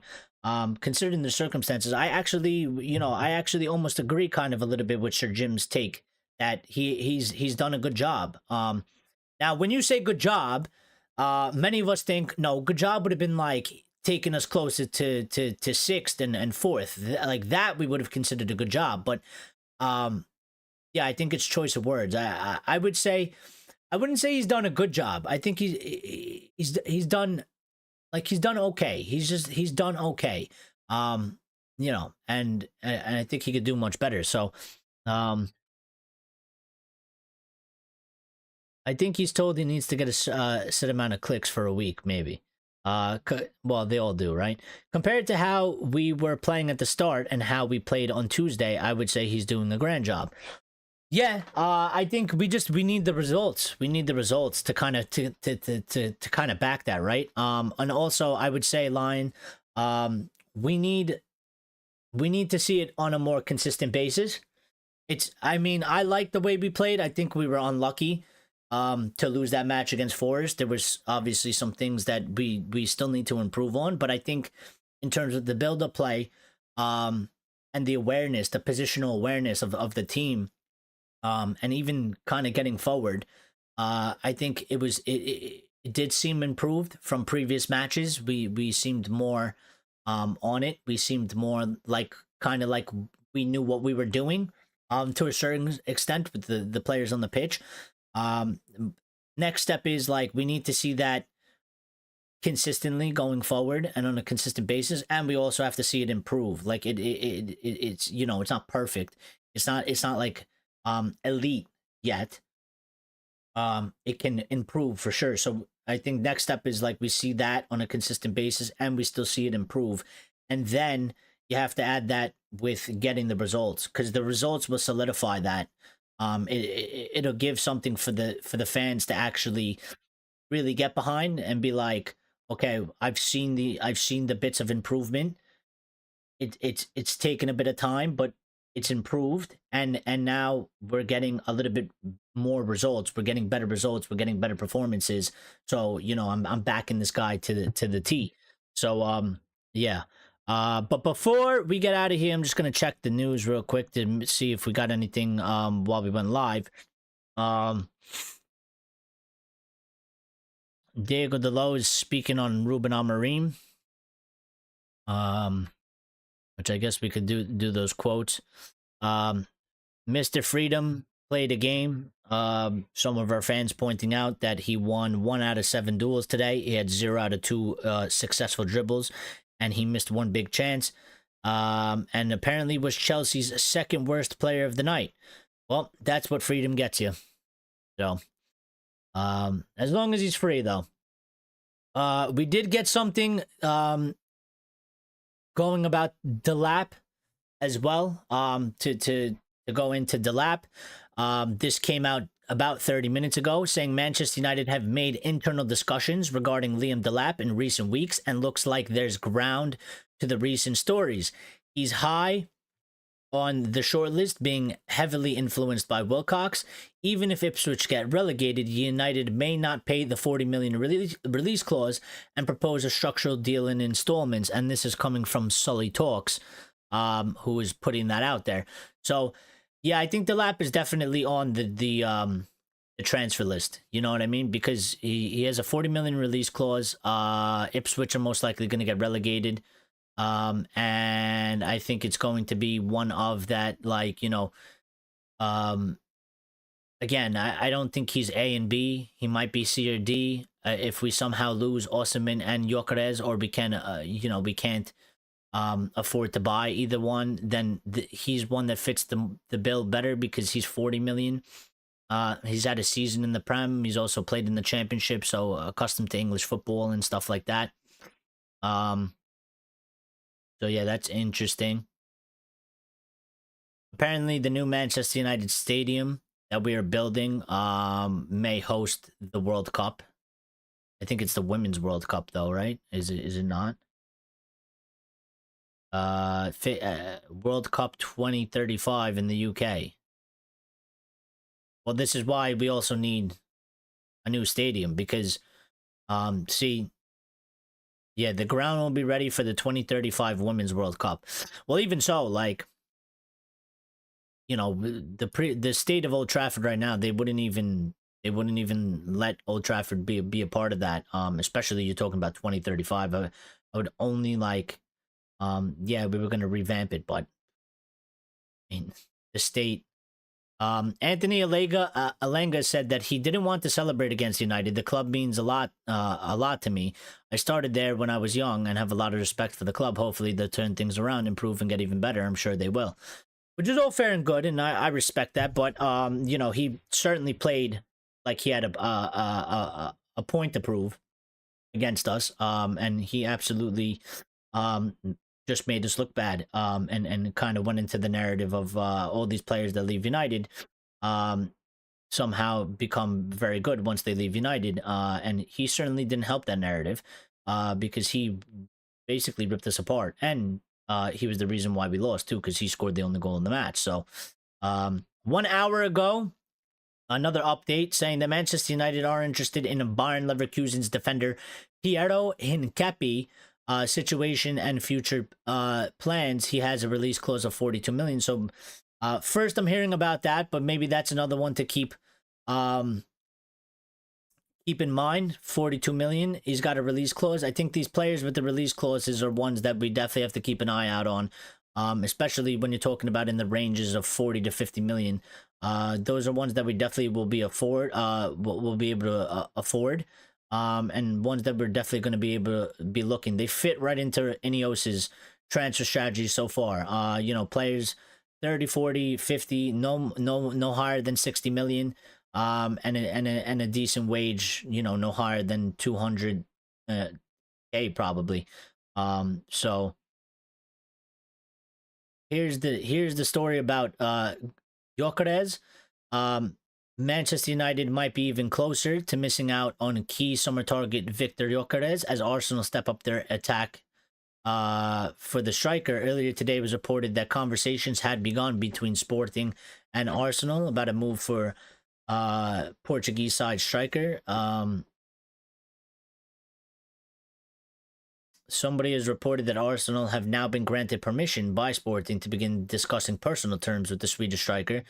Gyökeres is one of the world's most informed strikers right now, with 42 goals and 11 assists in 42 games for Sporting this season. I mean, that's just insane. Plus 9 goals and 4 assists in 6 games for Sweden. And I mean, it's just insane. However, Arsenal are also looking to use their links with Gyökeres' agent, Hassan Chetinkaya, who's being long-term friends with Mikel Arteta. Well, that doesn't work in our favor either, right? So, maybe Arsenal get Gyökeres and we get Osimhen, because that seems, there's both ways. He has a relationship with Ruben Amorim. But I think Arsenal have the stronger project, and if Gyökeres' agent's friends with Mikel Arteta, well, that kind of negates our Amorim Gyökeres relationship as well. So, I don't know. I don't know how that's gonna go. Chelsea second worst and United's first, where Dortmund's best just isn't good enough for the Prem. Well, apparently so. So, not a bad thing. He's still a talented player, just not for the elite level. Yeah. And Lion says, any news on Oliver Boscogli? We can get him. We can get him for free. God damn it. No. I mean, not anything that I've seen. Surrounding United from our United sources. Oscar Bus.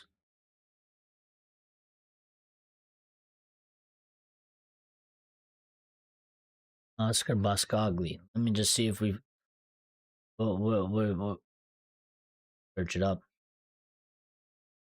But I haven't seen his name being mentioned to anything with Manchester United. So, I don't think he's one that would necessarily gonna go for in this summer.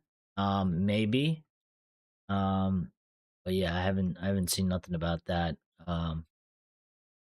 It doesn't look like there's anything there either. I want to get to this. Delo was speaking to.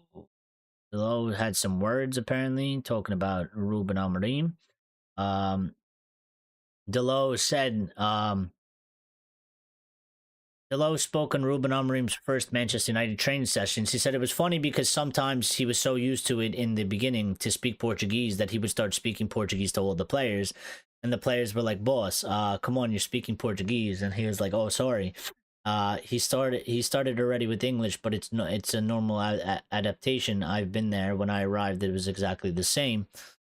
Which is actually kind of funny because imagine Luke Shaw trying to understand some Portuguese. He's got no clue what the hell he's talking about. You know what he will understand though. If Amorim said the word chorizo, he would understand that one. No, that was cheap. Come on, we shouldn't make jokes like that. Lions is gonna be upset now. He's gonna say I'm bullying him. I apologize. Low hanging fruit, Lions. Low hanging fruit. Delo also said on Amorim, he said, I think speaking English was something that he obviously tried to make sure as soon as he arrived to adapt really quickly for everybody not to feel left out. Obviously, sometimes it's easier for him to communicate in Portuguese in the first few months, but now I think it became completely normal for him to speak English. Yeah, I mean, that's just, those things come with time, and I'm sure his English will get better. I mean, it's not even bad, but, it's not even bad, but, yeah, we're still live. I took some shots at Luke Shaw. I made a joke that Grace would make. I had to fill in for Grace because she's not here. So I got to do a little bit of that. I just read something about the low. Not as low as Shaw. Yeah. But I think we're gonna end the show here anyway. I will say, today, let me get the schedule right. We need to schedule things correctly here on this channel because I am so bad at that sort of stuff. So we are playing. We play Sunday, yeah. So, and today's Thursday. So here's what I'll do. So what I have planned is, let me see. We play at 11:30.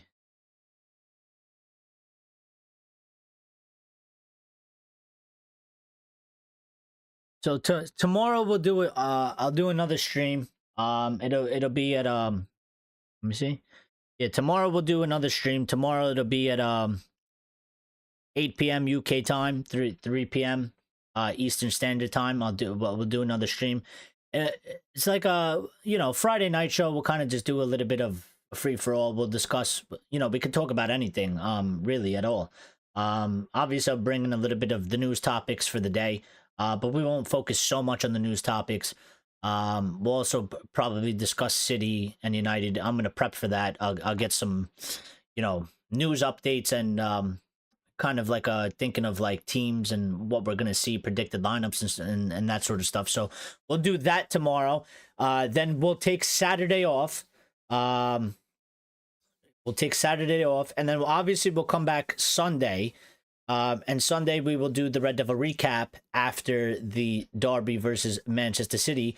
And then we may do a double on that day. Now we might do a double. We might do the Red Devil recap, and maybe we won't make it so long. Maybe we'll do about 60 minutes, 45 minutes of a Red Devil recap. We'll then end the Red Devil recap, and then maybe like 2 hours after or so, we'll go live again, and we'll do a little bit more like topical things. Plus, we'll bring back in the match and stuff like that, and any news that comes out from there. That's kind of my thinking for that. So, yeah, I think some info and news as a build up to City would be cool for Friday.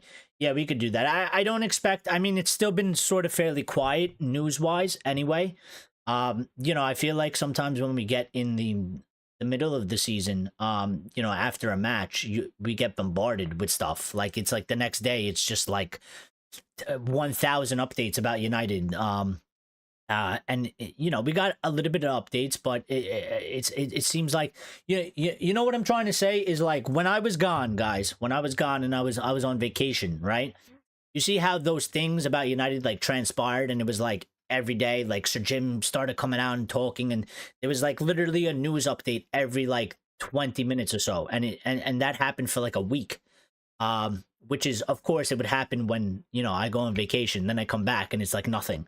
But yeah, that sort of thing isn't really going on right now anyway. So we could just talk a little bit more topical things. Plus, I'm trying to do shows.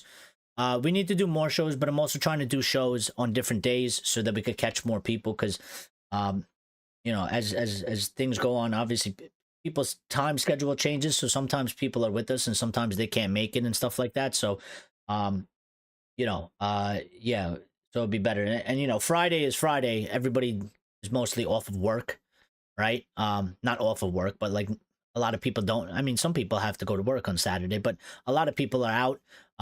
More people are, online or whatever, or they're staying up a little bit later on a Friday. So yeah, I like the Friday shows. And then even the Sunday shows, kind of like a late night chill type of thing. Kind of a settle in bed type of thing. So Lyle says, yeah, Sir Jim interviewed the stadium drop and all that. Once you go back, says, yeah, that's what I'm saying. Like, I left, nothing was going on. It was just like, yeah, United's season is pretty much shit, and we're struggling. And everybody's like, yeah, let's wait till we get to the end of the season. Obviously, we're still doing Europa League watch, but it was like there wasn't really anything going on. It was just there was nothing to talk about. And then I leave, and then like it was still decently quiet for like a week. And then the next week, it was just like an explosion of news of some of the biggest shit, the biggest news that possibly could have came out, which I didn't think was going to happen. And then I couldn't even cover it. And then I come back and it's gone quiet again. So, shit happens, I guess. Lion says, so here's a question. Do Americans ever say I'm on holiday? Same question for Lyle. No. We call it vacation. We don't say holiday. We say I'm on vacation, or we're going on vacation. We don't call it holiday. But I know you guys call it holiday. I think particularly, if I'm not wrong, most of Europe calls it holiday. Because even in Malta, they call it holiday. When my friends, like, if they take a flight, some of them sometimes they go to like Italy, they go to the UK, they go to France or stuff like that, right? They say the same thing, and they'll say it in English. If they don't say it in Maltese, they say I'm going on holiday. Or if they come back and I see them, they tell me, oh, I was on holiday. Which is fine.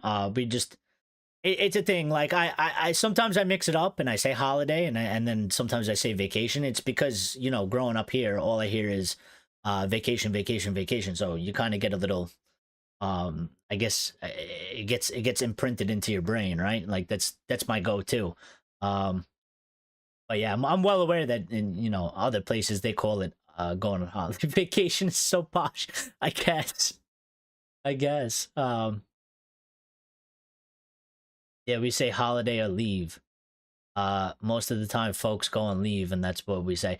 Well, leave for us is a little bit different. Leave is like if you say like if you're at work and you go into the office and you say, oh, he's on leave, here most people associate that with like, you didn't go to the Bahamas, you're not in like a Caribbean island or something. You didn't go to like Mallorca, or some shit like that. Like, you're not having like a great time. Like, you're on leave is like either you're on like administrative leave, which is like you did something wrong at work and they told you to like stay home for a week or two, as like punishment, or you're on leave as like, maybe you just had a kid was born, so you took leave, or maybe somebody in your family is sick or something, or in the hospital, and then you take leave, and you take leave from work. So when people say like, oh yeah, he's on leave, over here it's kind of considered more of like a negative thing, where it's like, oh, something has happened, and therefore that's why they're not here, and it's not generally considered like, oh, he's on leave, like he went on vacation. Like they're enjoying themselves right now. Like, no, leave is like something more like something bad happened. And then vacation is like, oh yeah, they're having fun and enjoying themselves. So on leave, yeah, to professional, yeah. So, but we're gonna get out of here. I'm trying to think. Actually, hold on. Right before we get out of here, I need to do this.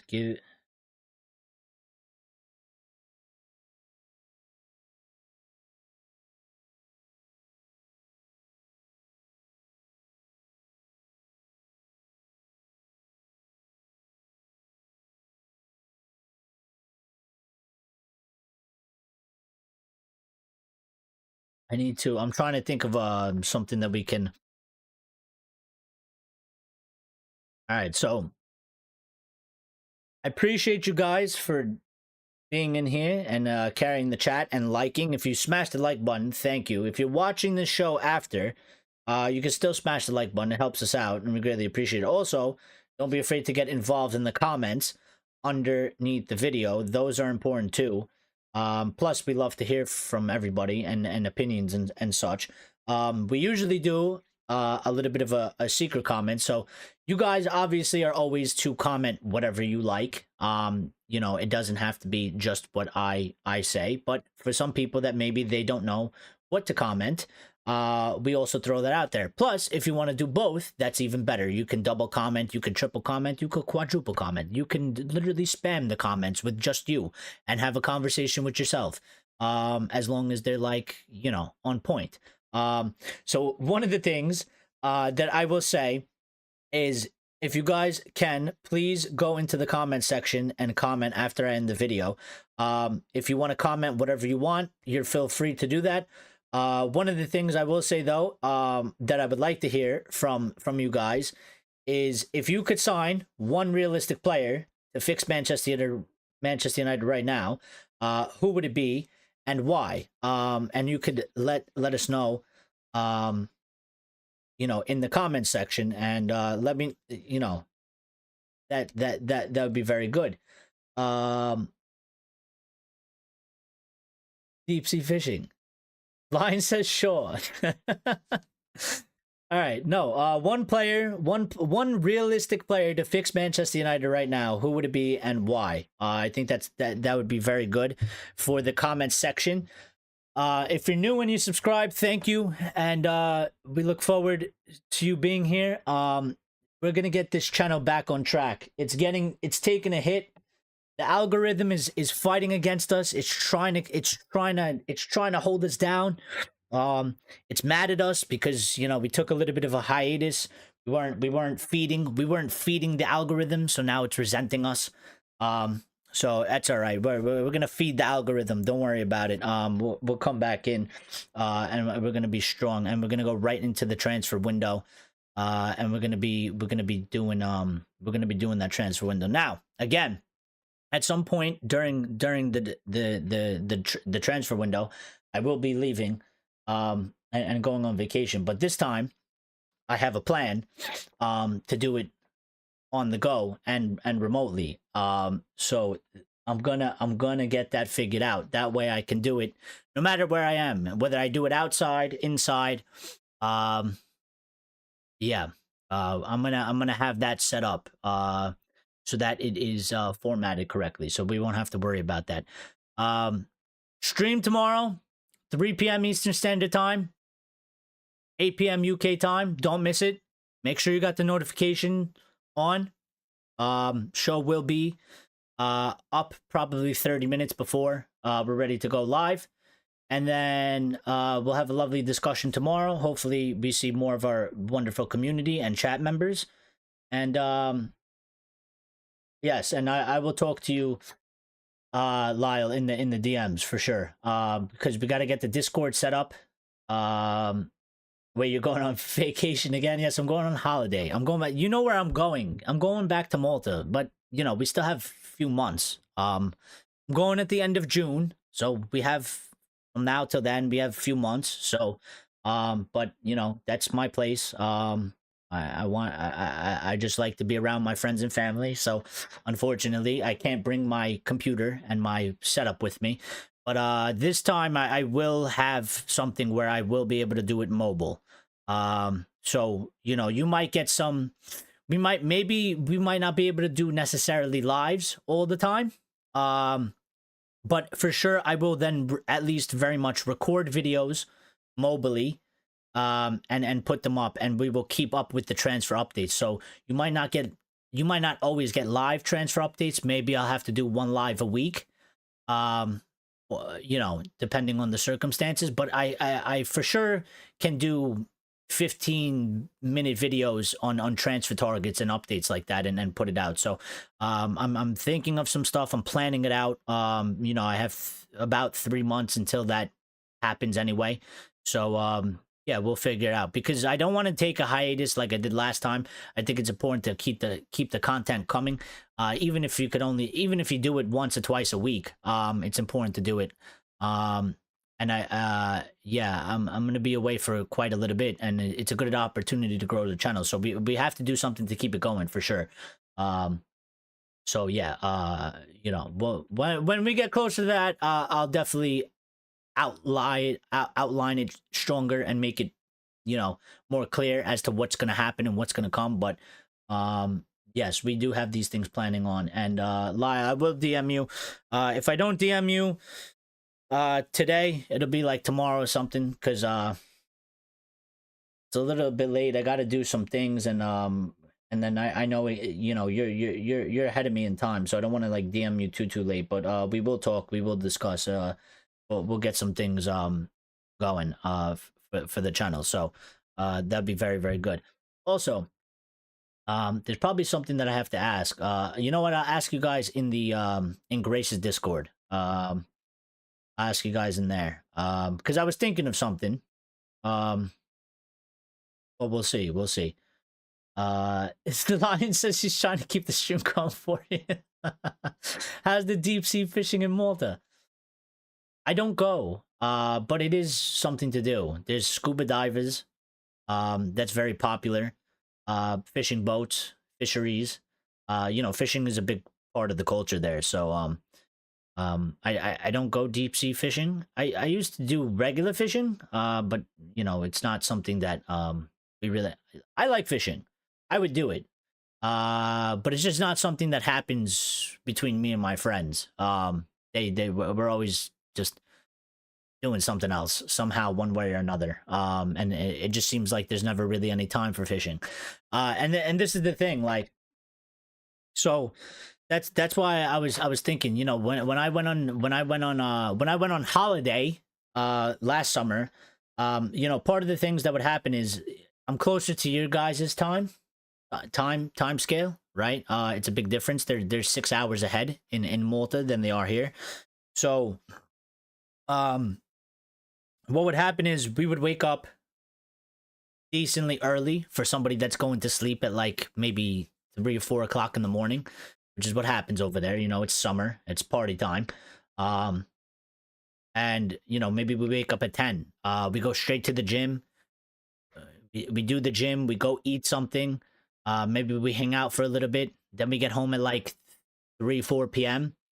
And then, you know, when it's like 6, 7, or 8 o'clock, we go back out.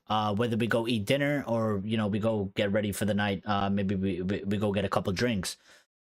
So the schedule to go live and to make videos was very tight. Which is why, you know, the lives might only happen once a week, but I'll be doing shorter 10-minute videos on transfer targets as we go, and I'll try and keep up like to a day-to-day basis, sort of, and put them out as a pre-record. And also, you know, I'm doing from my phone and figure out how to actually, you know, have a decent setup, so that we don't have like a fridge incident like we did last time. So, yeah, but that's it, because it's run long enough, and Lions stalling tactics isn't gonna work anymore because I gotta go do things. So thank you guys. Thank you everybody that's watched the show. Even if you know, didn't participate in the chat, we appreciate your viewership as well. Please get in the comments as soon as I end this. Give us your one signing realistic player that you believe would fix Manchester right now. And who would it be and why? And then also, you know, comment down whatever you want. As well. Add your own 2 cents, your 2 pieces. Make multiple comments if you want. Cheers to all of you. We'll see you all tomorrow. We'll speak all tomorrow. Everybody be good. Have a good night. And until then, stay safe, be good,